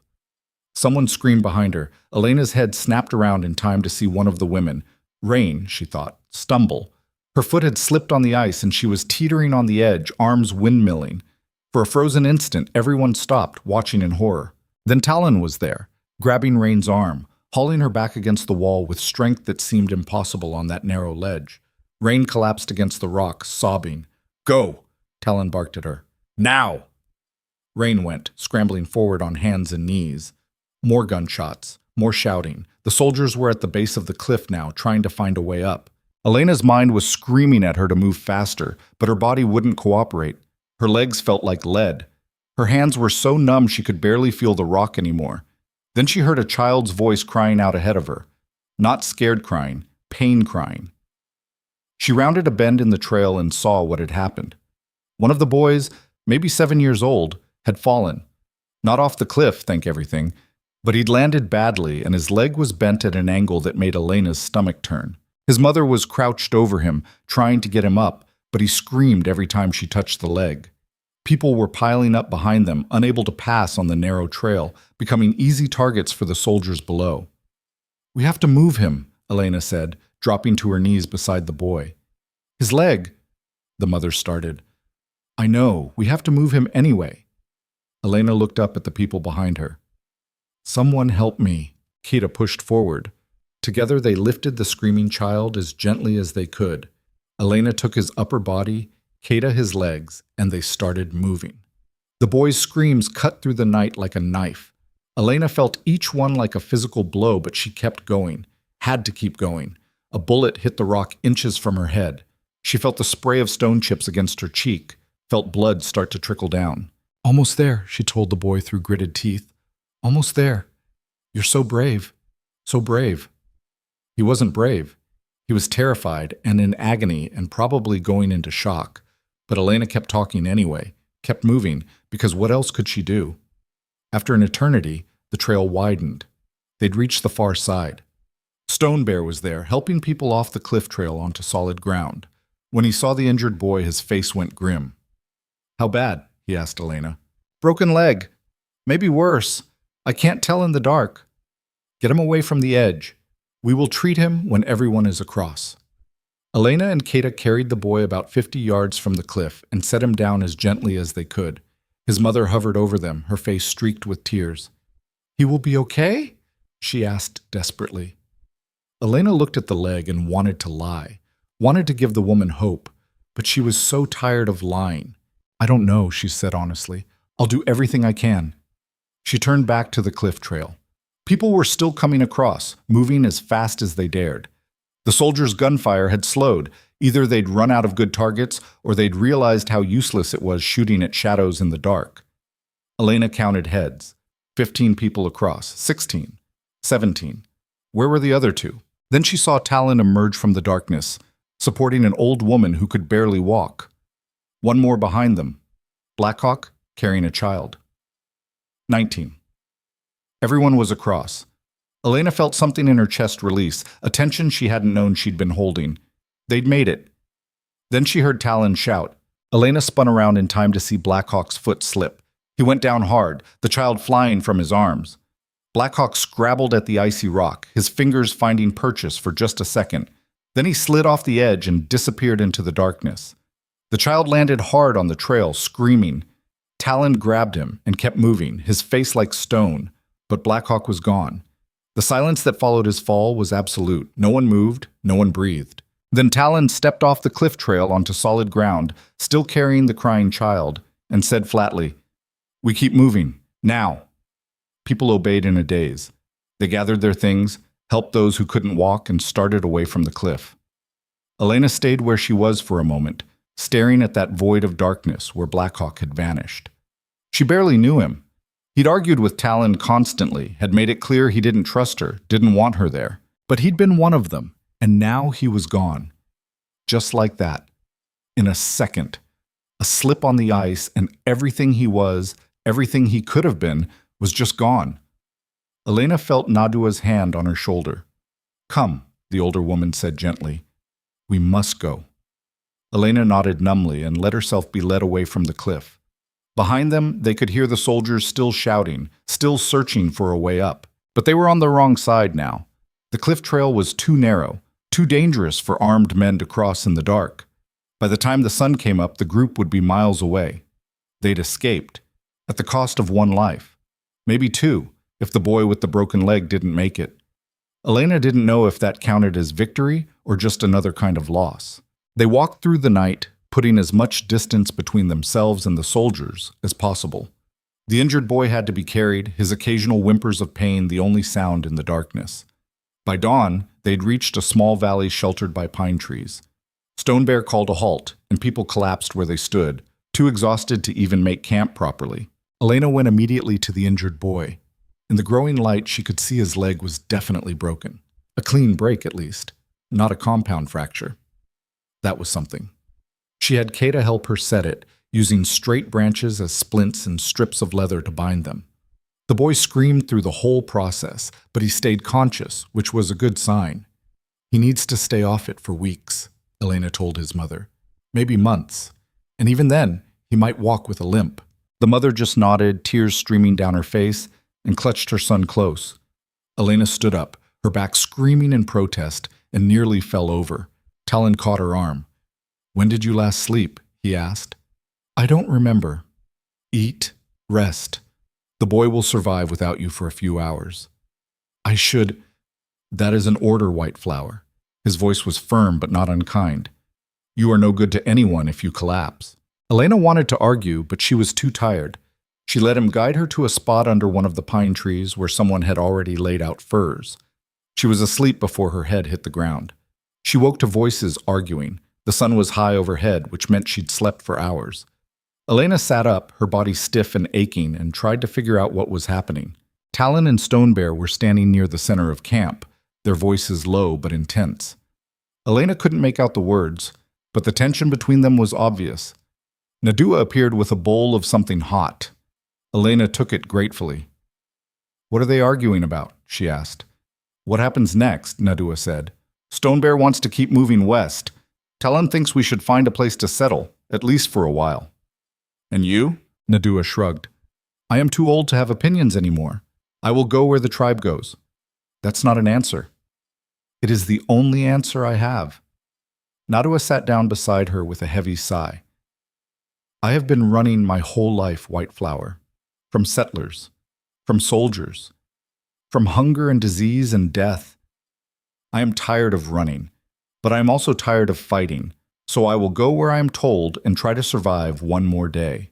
Elena looked at the older woman and saw the exhaustion etched into every line of her face.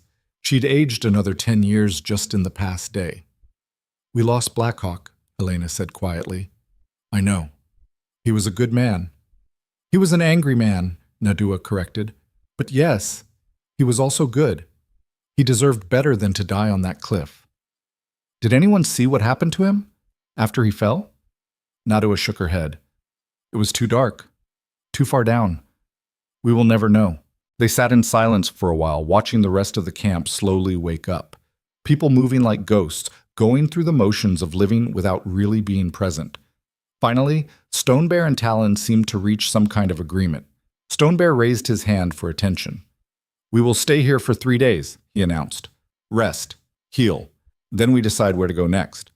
It wasn't much, but it was something. Over the next 3 days, the camp slowly came back to life. Not fully. The grief was too fresh, the exhaustion too deep. But people started talking again, started making jokes, telling stories, doing the small things that made life bearable. Elena spent most of her time caring for the injured boy, whose name she'd learned was Little Hawk. The irony of the name wasn't lost on her, given how Black Hawk had died. Little Hawk was brave, considering. He cried when the pain got bad, but he didn't complain otherwise. Elena checked his splint twice a day, made sure it wasn't too tight, tried to keep him comfortable. His mother watched Elena like she was witnessing a miracle. "Thank you," she said in Comanche. "Thank you for saving my son." "I didn't save him," Elena protested. "I just set his leg. You carried him off that cliff, under fire. You could have left him, made everyone move faster to save themselves." "I would never—" "I know." The woman grabbed Elena's hands. "That is why I thank you. Not everyone would have done what you did." Elena didn't know what to say to that, so she just squeezed the woman's hands and went back to checking the splint. On the second day, Talon found her sitting by the stream that ran through the valley. She was washing blood out of a piece of cloth, her own blood, from where the stone chips had cut her face during the crossing. He sat down beside her without asking. "Your face is healing," he observed. Elena touched the cuts gingerly. "Yeah, they're not deep. You were lucky." "We were all lucky." She dipped the cloth in the icy water again. Except Black Hawk. Talon was quiet for a long moment. Black Hawk made his own choices. He knew the risks. "That doesn't make it okay." "No, it does not." Talon picked up a stone and turned it over in his hands. "But it is the truth. We all know the risks. We take them anyway because the alternative is to give up. And giving up means death." Elena watched the water flow over the rocks. "Do you ever get tired of it? The constant fighting to survive?" "Every day." She looked at him in surprise. He didn't usually admit weakness. "But I keep going," he continued, "because the people I lost, my parents, my sister, my wife, they would want me to. They died so I could live. Giving up now would dishonor their sacrifice." "That's a heavy burden to carry." "Yes." He met her eyes. "But you understand. I think you carry the same burden."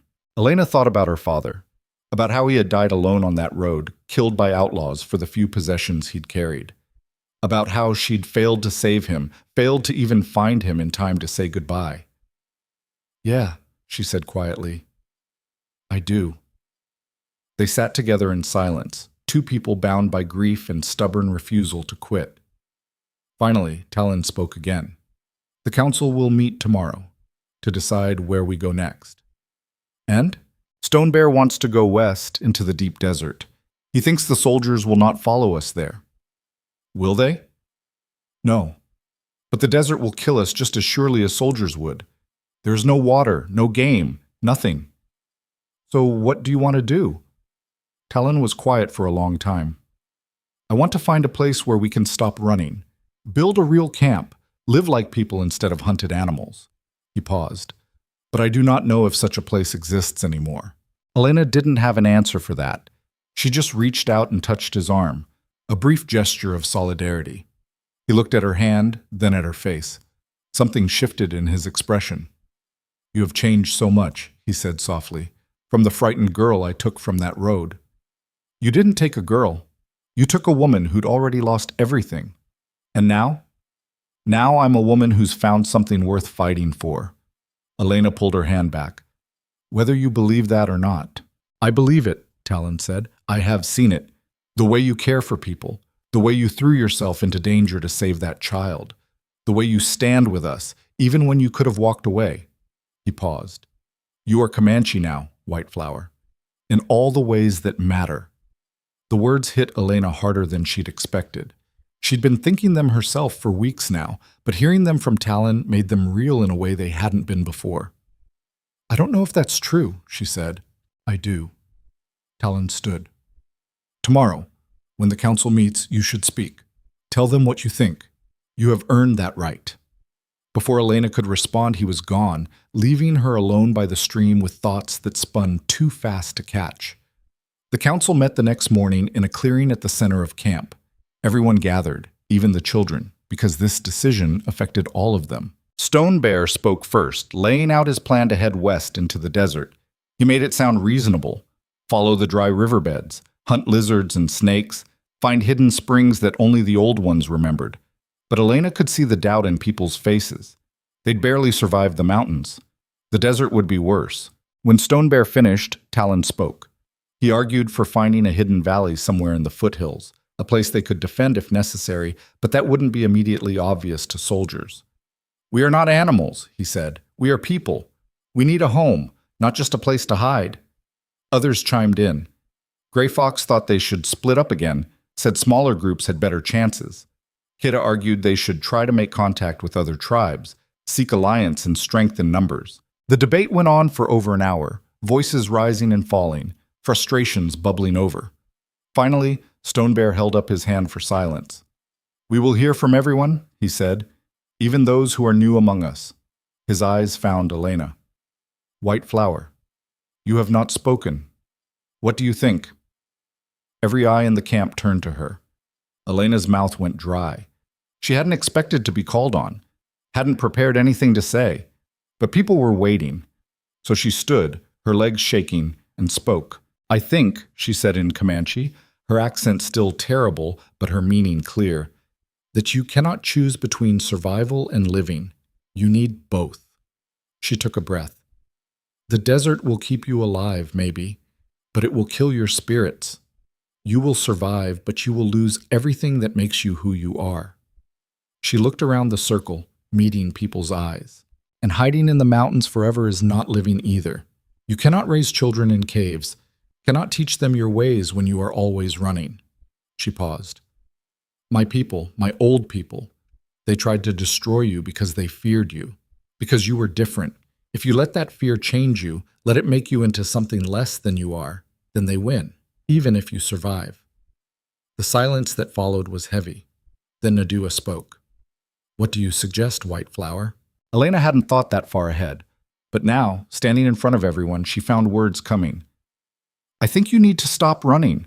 Not surrender, never surrender, but stop running. Find a place that can be defended.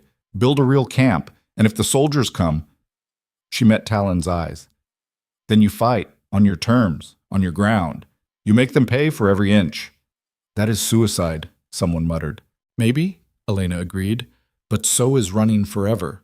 At least this way you choose how it ends." Stone Bear studied her for a long moment. Then he looked at Talon. "Is this what you think as well?" "Yes," Talon said without hesitation. "And if we make this stand, and the soldiers come with 100 men?" "Then we die fighting for our home," Talon said. "Instead of dying slowly in the desert or in these mountains, we die as ourselves." Another long silence. Then Stone Bear nodded slowly. "We will think on this," he said. "Sleep on it. Tomorrow we decide." The gathering broke up, people drifting away in small groups, talking quietly among themselves. Elena started to leave, but Talon caught her arm. "That was brave," he said. "That was terrifying." "Brave things usually are." He smiled, a real smile, the first she'd seen from him in weeks. "You spoke well, like a leader." "I'm not a leader, I'm just—" "You are whatever you choose to be," Talon interrupted. "That is the freedom we fight for, the right to choose who we are, how we live." He walked away before Elena could respond, leaving her standing in the clearing with a strange warmth spreading through her chest. That night, Elena couldn't sleep. She kept thinking about what she'd said, about the decision facing the tribe, about what it all meant. She'd told them to stop running, to make a stand. But what if she was wrong? What if her advice got people killed? She was so lost in her thoughts that she didn't hear Sage approach until the other woman sat down beside her. "You are awake," Sage observed. "Can't sleep." "Neither can I." Sage was quiet for a moment. "What you said today, about choosing how it ends, that was wise. Or incredibly stupid, perhaps both." Sage looked at her. "But I think you are right. We have been running so long, we have forgotten how to stand still, how to be at peace." I don't know if there can be peace, Elena said. Not with the soldiers hunting you, not with— Peace does not mean safety, Sage interrupted gently. It means accepting where you are, who you are, being content with that, even when the world is falling apart around you. Elena thought about that. Have you found peace after losing your daughter? No, Sage said honestly, but I have found purpose. My son needs me. This tribe needs me. That is enough to keep going. She paused. You have found purpose too, I think. What do you mean? You care for the sick, comfort the dying, risk yourself for others. Sage touched the beaded bracelet on Elena's wrist. You belong here now, whether you accept it or not. Elena looked down at the bracelet, at the beads worn smooth from months of wear. When had it stopped feeling foreign on her skin? When had she stopped noticing it was there? I never wanted this, she said quietly. To be here, to care about all of you. It would be so much easier if I didn't. Yes, Sage agreed. But easier is not always better. They sat together in companionable silence, watching the stars wheel overhead, until eventually Sage stood and went back to her son. Elena remained alone with her thoughts and the distant sound of wind through the pines. Tomorrow, the council would decide. And whatever they chose, Elena would stand with them. Because Sage was right. She belonged here now. For better or worse. The council met again at dawn. Elena woke to find most of the camp already gathered in the clearing, their faces tense with anticipation. She wrapped a fur around her shoulders against the morning cold and joined them, finding a spot near the back where she could watch without being conspicuous. Stone Bear stood in the center, his weathered face grave in the early light. He waited until everyone had settled before speaking. We have thought, he said simply. We have prayed to the spirits. We have listened to our hearts. He paused, looking around the circle. And we have decided. The silence was absolute. Even the wind seemed to hold its breath. We will not run to the desert, Stone Bear continued. We will not hide in these mountains forever. We will find a place to stand, a place to build. And if the soldiers come— He straightened, his voice growing stronger. Then we will show them that we are still here, still alive, still free. A murmur rippled through the crowd. Some faces showed relief. Others showed fear. But nobody argued. Talon will lead scouts to find this place, Stone Bear said. Somewhere we can defend. Somewhere with water and game. Somewhere we can survive the coming years, if the spirits allow it. He looked directly at Elena. Whiteflower spoke truth yesterday. We must choose how our story ends. We will not let others write it for us. The gathering dispersed slowly, people talking in low voices about what came next. Elena stood there, feeling the weight of what she'd helped set in motion. Talon appeared at her elbow. We leave in an hour, you're coming. Elena blinked. What? The scouting party. You are coming with us. I'm not a scout, I don't know. You know healing, we will need that. His expression was firm.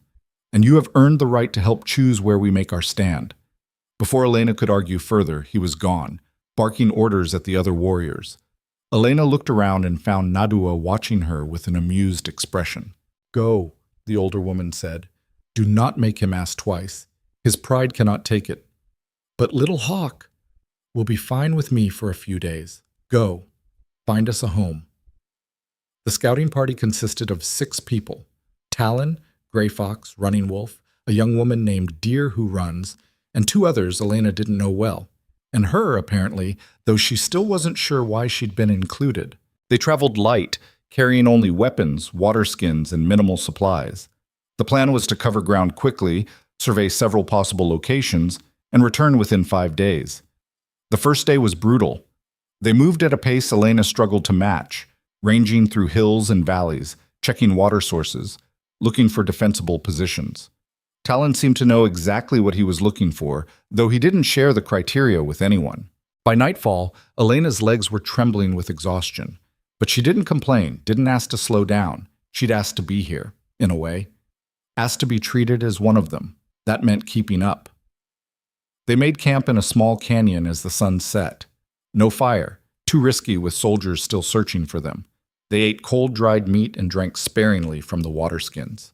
Elena sat apart from the others, trying to massage feeling back into her feet. Gray Fox wandered over and sat down beside her. "You did well today," he said in Comanche. "I slowed you down." "Only a little," he smiled. "You have come far, White Flower. When Talon first brought you to camp, I thought you would not last a week." "So did I," Elena admitted. "What changed?" Elena thought about that. "I stopped thinking of myself as separate, stopped waiting to be rescued, started accepting that this was my life now." Gray Fox nodded slowly. "That is wisdom. Many never learn it." He paused. "My daughter was taken by settlers 10 years ago. She was 12. Elena's chest tightened. She thought of Talon's sister, of all the children stolen, lost, killed in this endless war between peoples. "I'm sorry," she said. "She would be your age now, maybe older." Gray Fox looked at the stars. "I like to think she survived, that somewhere she found a way to live, to belong." He glanced at Elena. "The way you have." Elena didn't know what to say. The parallel was obvious. She was living the life Gray Fox's daughter might have lived if their situations had been reversed. "Do you hate me?" she asked quietly. "For being white? For being here when she's not?" Gray Fox was quiet for a long moment. "No," he said finally. "I did at first, but hate takes energy I do not have anymore. And you are not the soldiers who took her. You are just a woman trying to survive, same as all of us." He stood. "Get some rest. Tomorrow will be harder." Elena lay down on the hard ground, wrapped in her furs, and stared up at the vast sweep of stars. Somewhere out there, Gray Fox's daughter might be looking at the same stars. Or she might be dead, bones bleaching in the sun somewhere. There was no way to know, no way to fix it. Just the weight of all that loss pressing down on everyone, making every choice harder. Elena closed her eyes and tried to sleep. The second day they found the valley. It appeared almost by accident. They'd been following a creek upstream when suddenly the narrow canyon opened into a sheltered basin, maybe a mile across. Steep rock walls on 3 sides, the fourth opening onto rolling grassland. A stream running through the center, flanked by cottonwood trees. Deer tracks everywhere. Talon stopped at the entrance and just stared. "This is it," he said softly. Elena could see why. The place was beautiful, yes, but more than that, it was defensible. Only one way in by land, easily guarded. Water, game, shelter from the wind, space enough for the whole tribe and then some. It was perfect, which probably meant something was wrong with it. "We should check for soldiers," Running Wolf said. "Make sure no patrols come through here." "And see if there is another way out," Deer Who Runs added, "in case we are trapped." They spent the rest of the day exploring every inch of the valley. Elena went with Deer Who Runs to check the water source, a spring that bubbled up near the base of the eastern cliff, feeding the stream that cut through the valley. "The water is clean," Deer Who Runs said, tasting it. "Cold. It will not run dry even in summer." "How can you tell?" "The spring comes from deep in the earth. You see how the rocks are wet even far from the water? That means it flows year-round." She smiled at Elena. "You have learned much, but there is still more to know." "Will you teach me?" Deer Who Runs considered her for a moment. "You are serious about staying, about being one of us?" "Yes." "Then yes, I will teach you." She paused. "But you must teach me something in return." "What?" "How to read." Deer Who Runs looked almost embarrassed. "I have seen white people with their marks on paper. It seems like magic. I want to understand it." Elena felt a strange flutter in her chest. She'd barely thought about reading in months. The skill had seemed so useless out here, so disconnected from survival. But Deer Who Runs wanted to learn, saw value in it. "Okay," Elena said. "I'll teach you." They shook hands on it, and Elena felt something settle in her chest. Another connection. Another thread binding her to these people. That night, they made camp in the valley itself. Talon allowed a small fire since they were so well hidden. Everyone sat around it, talking quietly about what they'd found. "We need to check the grasslands beyond," Gray Fox said. "Make sure there are no settlements nearby, no soldiers." "I will take Running Wolf and scout tomorrow," Talon said. "The rest of you, map the valley. I want to know every cave, every trail, every place we could hide if we need to." He looked at Elena. "You will check for herbs, healing plants. We will need them if we settle here." Elena nodded. It made sense. That was her role now. The healer. The one who kept people alive when they got hurt or sick. When had that happened? When had she stopped being a captive and become necessary? The fire burned low. People drifted off to sleep, leaving Elena and Talon sitting on opposite sides of the dying flames. "You are quiet tonight," Talon observed. "Just thinking." "About?" Elena poked at the fire with a stick. "About how different everything is from 6 months ago. About how I'm sitting here planning where to build a Comanche camp, like it's the most natural thing in the world." "And is it? Natural?" "I don't know." Elena looked up at him. "Sometimes it feels like I've always been here. Like my old life was the dream, and this is reality. Other times, I can't believe this is my life, that I'm—" She trailed off. "That you are what?" "That I'm helping you fight my own people." The words hung between them, heavy and dangerous. Talon was quiet for a long moment. Then he said, "They stopped being your people when they refused to help you, when they let you go into danger alone. That doesn't make the soldiers my enemies, doesn't it?" Talon leaned forward. "They hunt us. They burn our camps. They kill our children. What would you call them?" "I'd call them scared," Elena said.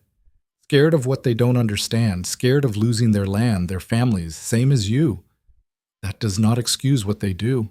"No," Elena agreed, "but it also doesn't make this simple. There are no good guys and bad guys here, just people trying to survive who keep killing each other over land that doesn't really belong to anyone." Talon's jaw tightened.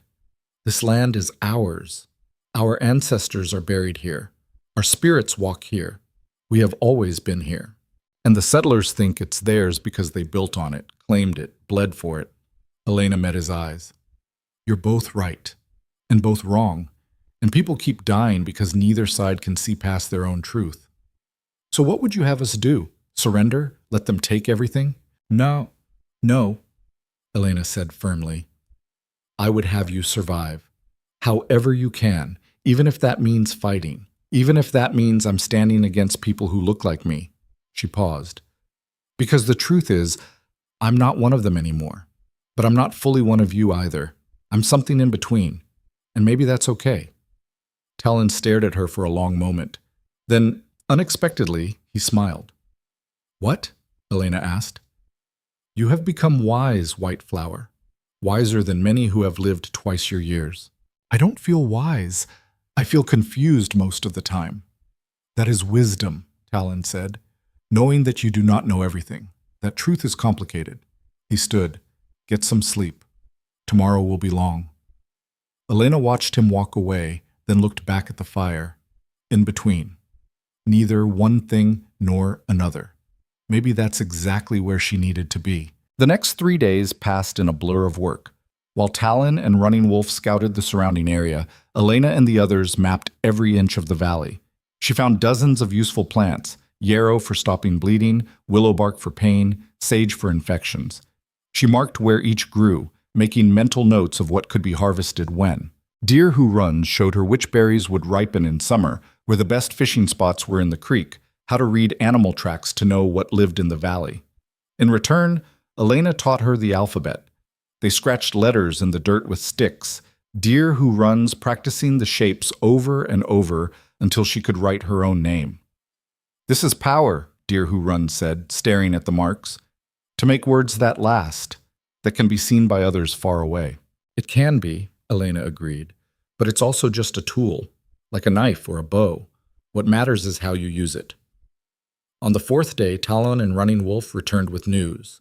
The closest settlement was 15 miles east, a small town of maybe 50 people. The nearest army fort was 30 miles south. "They patrol this area sometimes," Talon reported to the group, "but not regularly. If we are careful, we could stay hidden for a long time." "And if they find us?" Gray Fox asked. "Then we defend this valley with everything we have." Talon's voice was hard.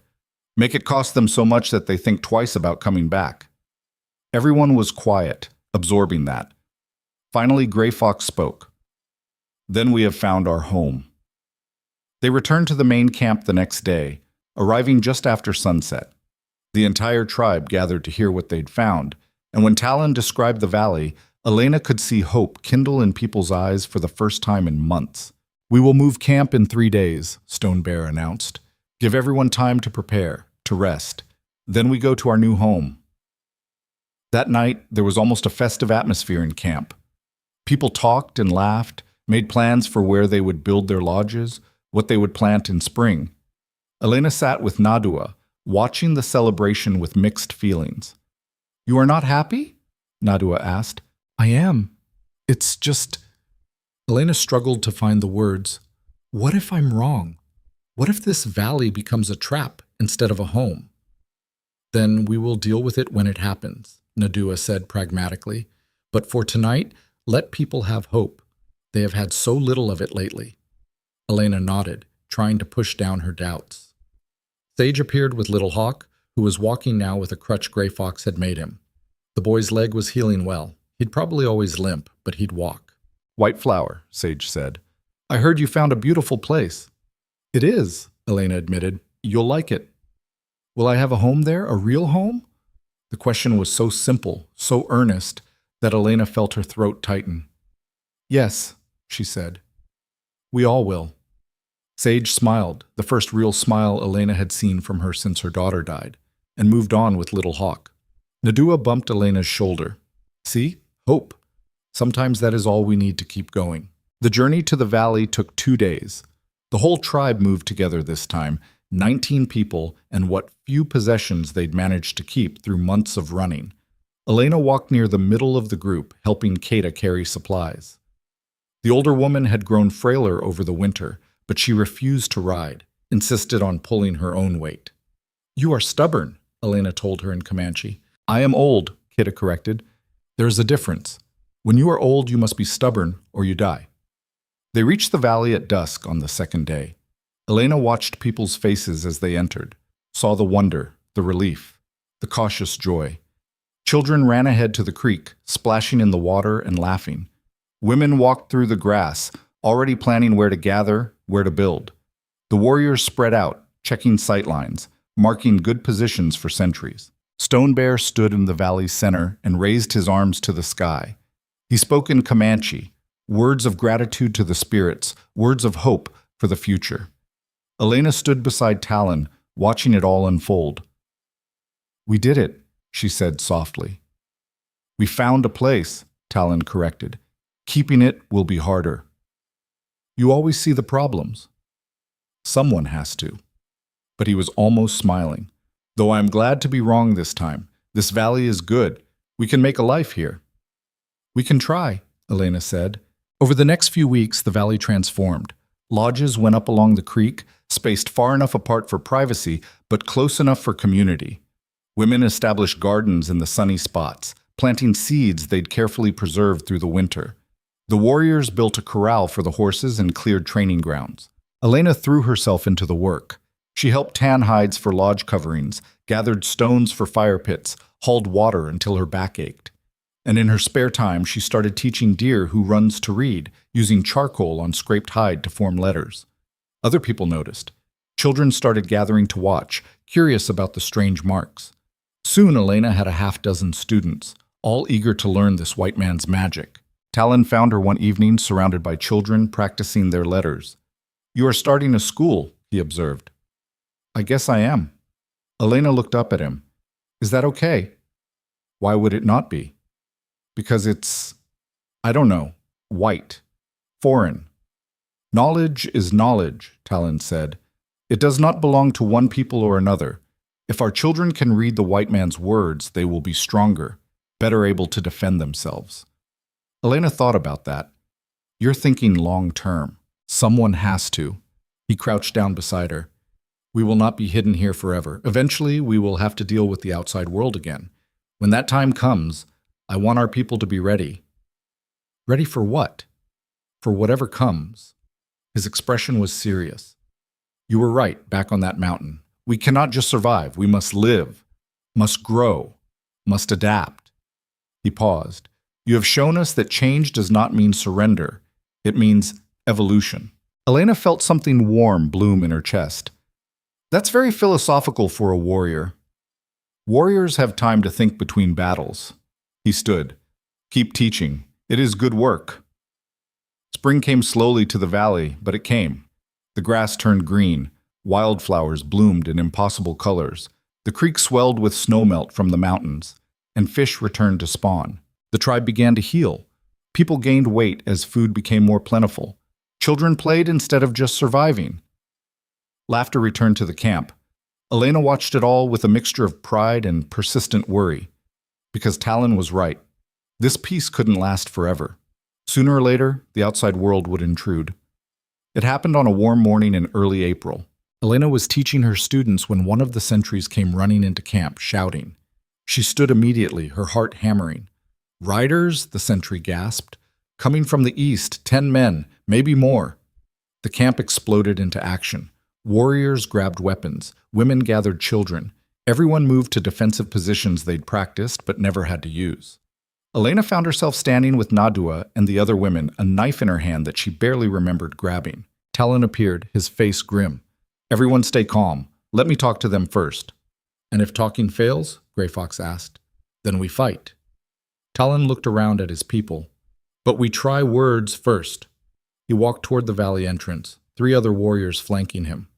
Elena watched him go, her stomach in knots. The riders appeared at the mouth of the valley.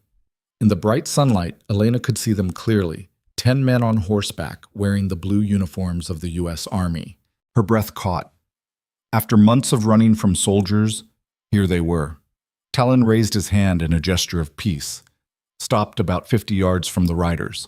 One of the soldiers rode forward. Even from a distance, Elena could see the officer's insignia on his uniform. The 2 men faced each other for a long moment. Then the officer spoke, his voice carrying across the valley. "We're looking for a group of Comanche, 19 people. There was an incident 3 months ago." "We are the people you seek," Talon interrupted in English. His accent was heavy but clear. "We are here. We are not hiding." The officer looked surprised that Talon spoke English. He recovered quickly. "I'm Captain Morrison. I've been ordered to locate your group and escort you to a reservation." "We will not go to a reservation." "It's not a request." "Then it is a threat." Talon's voice was hard. "Know this, Captain. We have found a home here. We will not leave it. If you try to force us, we will defend it. Many will die. Yours and ours." Morrison shifted in his saddle. "You're outnumbered, outgunned. You can't win this fight." "Perhaps not," Talon agreed, "but we can make it cost you more than it is worth. How many soldiers are you willing to lose for this valley? 10, 20. How will you explain those deaths to your commanders?" Elena held her breath. This was the moment, the choice that would determine everything. Morrison was quiet for a long time, clearly thinking. Then he said, "Let me speak to my superiors. I'll be back in 3 days with an answer." "We will be here," Talon said. The soldiers turned and rode away, leaving behind a tense, frightened camp. That night, the council met. Elena wasn't supposed to be there, but Talon called for her specifically. "Whiteflower speaks English better than any of us," he said. "If we must negotiate, we will need her." Stone Bear nodded. "She may stay." The debate was fierce. Some wanted to attack the soldiers before they could return with reinforcements. Others wanted to run again, find a new hiding place. But Talon held firm. "We make our stand here. We negotiate from strength, not fear. And if they will not accept that—" He let the sentence hang. Finally, Stone Bear spoke. 3 days then. We prepare for both war and peace. And we hope for peace." The next 3 days were the longest of Elena's life. The warriors prepared defensive positions, stockpiled weapons, ran drills. The women and children practiced evacuation routes in case the worst happened. And Elena found herself thinking about what role she'd play if fighting broke out. She was a healer. She'd save lives, whoever fell. But would she fight? Could she raise a weapon against soldiers who looked like her, spoke her language, came from her world? She honestly didn't know. On the 3rd day, Captain Morrison returned, but he wasn't alone. With him rode a civilian, an older man in plain clothes who introduced himself as Thomas Warren, a representative from the Bureau of Indian Affairs. Elena stood beside Talon as they met the men at the valley entrance. Her presence seemed to confuse Morrison. "Miss," he said, "are you being held against your will?" "No," Elena said firmly. "I'm here by choice." "You're white. You don't belong with—" "I belong exactly where I choose to belong." Elena interrupted. "And I choose to be here." Warren held up his hand. "Let's all calm down. We're here to talk, not argue." They moved to a neutral spot, a flat area just inside the valley entrance. Stone Bear joined them, along with Gray Fox and Nadua. Warren looked around at the assembled group, his expression thoughtful. "I've been informed of your situation," he said, "and I've reviewed the reports from the past year, the incidents, the conflicts." He paused. "I'm not going to lie to you. My superiors want you on a reservation. It's policy." "We will not go," Talon said flatly. "I understand, and I believe you." Warren sighed. "Which is why I'm going to propose something unusual. An experiment, if you will."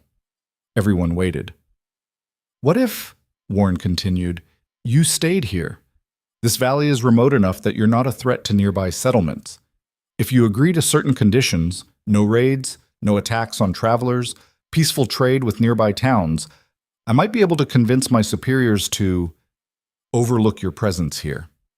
The silence was stunned. "You would do this?" Stone Bear asked. "Allow us to stay?"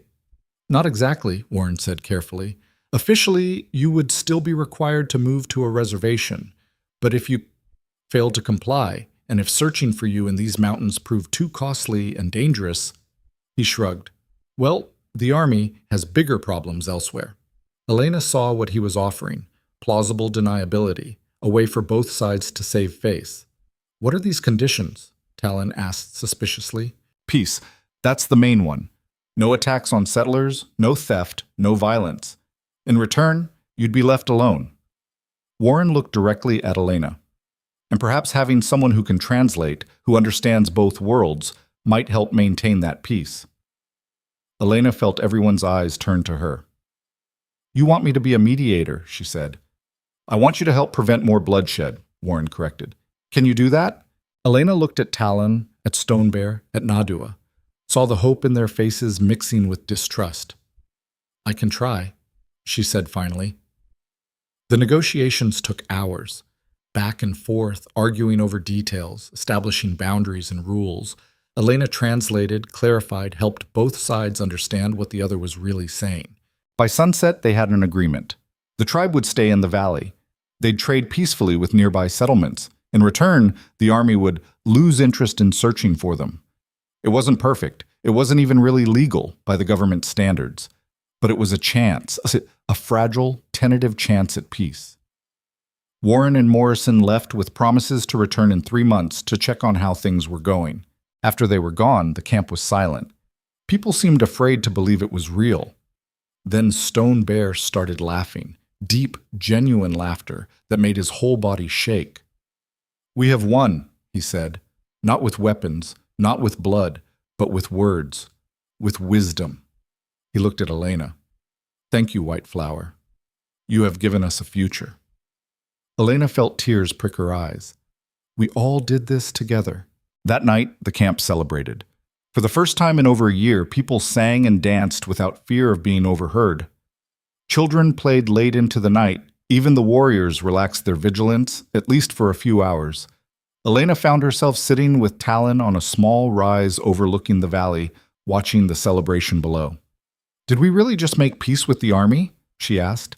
"We made a deal with one man who thinks he can make it work," Talon corrected. "It may hold, it may not." "You're a pessimist." "I am a realist." He looked at her. "But I'm also grateful. What you did today, translating, helping both sides understand each other, that took courage. You could have sided with the soldiers, gone back to your old life. That's not my life anymore." "No," Talon agreed. "It is not." He was quiet for a moment. "There is something I want to ask you." "What?" "Stay. Permanently. Not as a captive, not as a guest, as one of us, fully, completely." Elena's heart stuttered. I already am, aren't I?" "Not officially. Not in the eyes of the tribe." Talon turned to face her. "There is a ceremony. It would make you Comanche by adoption, give you a true place among us with all the rights and responsibilities that come with it." "Why now?" "Because you have earned it. Because we need you. Because—" He paused, seeming to struggle with words. Because I want you to choose us, not because you have no other option, but because you truly want to be here. Elena looked out at the valley, at the people celebrating below, her people, her tribe, her family, in all the ways that mattered. She thought about her father, about the life she'd lost, about how much had changed in less than a year. And she realized she wasn't mourning that old life anymore, wasn't waiting to go back to it. This was where she belonged, where she wanted to be. Yes, she said, I'll do the ceremony. Talon's face broke into a genuine smile. Good. We will hold it tomorrow. The ceremony was simpler than Elena expected. The entire tribe gathered at sunrise, forming a circle in the center of camp. Stone Bear stood in the middle with Elena, speaking words in Comanche that Elena mostly understood. He talked about belonging, about choice, about how family was not just blood but commitment, shared struggle, mutual protection. Then he turned to Elena. Do you choose to be Comanche? He asked. I do, Elena said clearly. Do you choose to honor our ways, protect our people, live by our laws? I do. Do you choose this freely, with no regret? Elena thought about everything she'd been through to get here. The fear, the pain, the grief, the slow, difficult process of becoming someone new. I do, she said. Stone Bear placed his hands on her shoulders. Then you are no longer White Flower the captive. You are White Flower, daughter of the Comanche, sister, healer, teacher, one of us, now and always. The tribe erupted in cheers and ululations. People pressed forward to embrace her, welcome her, confirm what had been true for months but now was official. Elena felt tears streaming down her face. But they weren't sad tears. They were relief, gratitude, joy. She'd found something she hadn't even known she was looking for, a place where she truly belonged. Nadua hugged her tightly. I knew from the beginning you would stay, she whispered. You had the heart for it. Sage pressed a new beaded necklace into her hands. Made this for you, for this day. Even Keda, usually so reserved, kissed Elena's cheek. My granddaughter would have liked you, she said softly. You honor her memory by being here. And Talon, standing at the edge of the crowd, caught her eye and nodded. No words needed, just acknowledgement, respect.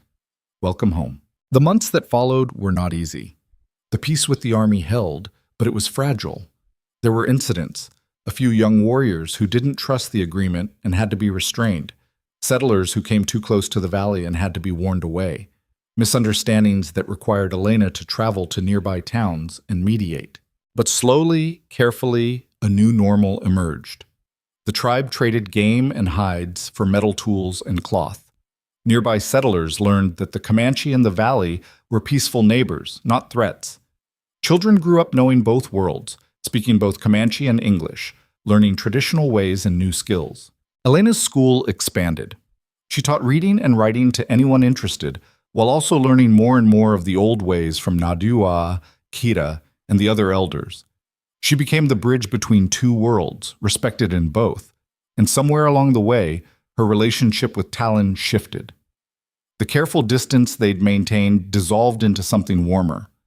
He sought her out more often, asked her opinion, trusted her judgment. One evening, 6 months after the ceremony, they were walking along the creek together when he stopped and turned to her. There is something I want to say, he started, then seemed to lose his nerve. What is it? Elena prompted. I care for you. More than I should. More than is wise. The words came out in a rush. I know you were taken against your will. I know I am the one who took you. I do not expect... Elena kissed him. It was clumsy and awkward and perfect. When they broke apart, Talon looked stunned. I care for you too, Elena said. Have for a while now. I was just afraid to say it. Why afraid? Because caring about people means being vulnerable, means they can hurt you. Elena touched his face gently. But I'm tired of being afraid, tired of holding back. Talon pulled her close, resting his forehead against hers. Then we will be brave together. They stood there in the fading light, two people who'd found each other in the worst circumstances and somehow built something real. 2 years later, Elena stood in the same spot, watching her students practice their letters. Deer Who Runs was now fluent in reading and writing, helping teach the younger children. Little Hawk, his leg fully healed though he still limped, was one of Elena's best students. The valley had grown, more lodges, more people. A few families from other scattered bands had found their way here, drawn by rumors of a safe place. The peace with the army still held, though it required constant work. Elena made regular trips to nearby towns, maintaining relationships, smoothing over problems before they became conflicts. It was exhausting, but it was also purposeful, meaningful. Talon approached, and Elena smiled automatically. They'd married a year ago in a ceremony that blended Comanche tradition with a few elements Elena remembered from her childhood. They had a small lodge near the creek, and Elena was 3 months pregnant with their first child. "You are thinking too hard again," Talon observed. "Just remembering," Elena said. "Remembering what?" "Everything. How I got here. How much has changed." She looked up at him. "Do you ever regret it? Taking me that day?" Talon was quiet for a moment. "I regret the circumstances. I regret that you lost your father, that you were afraid, that you suffered." He paused. "But I do not regret that you are here now, that you chose to stay, that you became who you are." Elena nodded slowly. "I don't regret it either, not anymore. It took me a long time to accept that, but it's true." She touched her stomach, feeling the tiny life growing there. "This child will grow up in both worlds. Will know both languages, both ways. Maybe that's the future, not choosing one or the other, but finding a way to be both." "Perhaps," Talon said, "or perhaps they will create something entirely new. A third way." Elena liked that idea. A third way. Not white, not Comanche, but something new, forged from both. That evening, as the sun set over the valley, Elena stood with Nadua, watching the children play. "You have done well," the older woman said. "Better than I hoped." "We've all done well," Elena corrected. "Everyone has worked for this." "Yes, but you were the key, the bridge." Nadua smiled. "Red Wolf would be proud. He always said the future belonged to those who could adapt without losing themselves. You have shown us how to do that." Elena felt her eyes prick with tears. "Thank you for everything you taught me, for accepting me when I was just a scared girl who didn't belong anywhere." "You always belonged here," Nadua said. "You just had to find your way home." As night fell over the valley, Elena walked through the camp, greeting people, checking on the sick, laughing with the children. This was her life now. These were her people. She'd been taken against her will, had lost everything she'd known, had been forced to become someone entirely different just to survive. And somehow, impossibly, she'd found something better than what she'd lost. She'd found herself, her purpose, her home. Not because she'd been rescued or because she'd escaped, but because she'd made a choice, had decided who she wanted to be and fought to become that person. Standing in the doorway of her lodge, watching Talon build up the fire inside, Elena touched the beaded bracelet on her wrist, the one Sage had given her so long ago. The beads were worn smooth now, some missing entirely, but Elena had never replaced it, never taken it off, because it represented something important. The moment she'd stopped being a victim and started being a survivor. The moment she'd accepted that belonging wasn't about where you came from, but about where you chose to stand. Talon looked up and saw her watching. "Are you coming in?" "Yes," Elena said, stepping inside and letting the hide door fall closed behind her. "I'm home." And she was. Finally, completely, irrevocably home. Not because the world had become easier or safer, not because all the problems had been solved, but because she'd learned the most important lesson the frontier had to teach. Survival wasn't about holding on to who you used to be. It was about having the courage to become who you needed to be, to let the fire burn away everything that didn't serve you and use what remained to forge something stronger. Elena had been broken down and rebuilt, had lost one family and gained another, had crossed 1,000 invisible boundaries between worlds and discovered that the only border that mattered was the one you drew around your own heart. And her heart, she'd finally learned, was big enough to hold both worlds, big enough to honor where she'd come from while embracing where she'd landed. That was the gift this brutal, beautiful land had given her. Not comfort, not safety, but the freedom to choose who she would become. and she'd chosen well.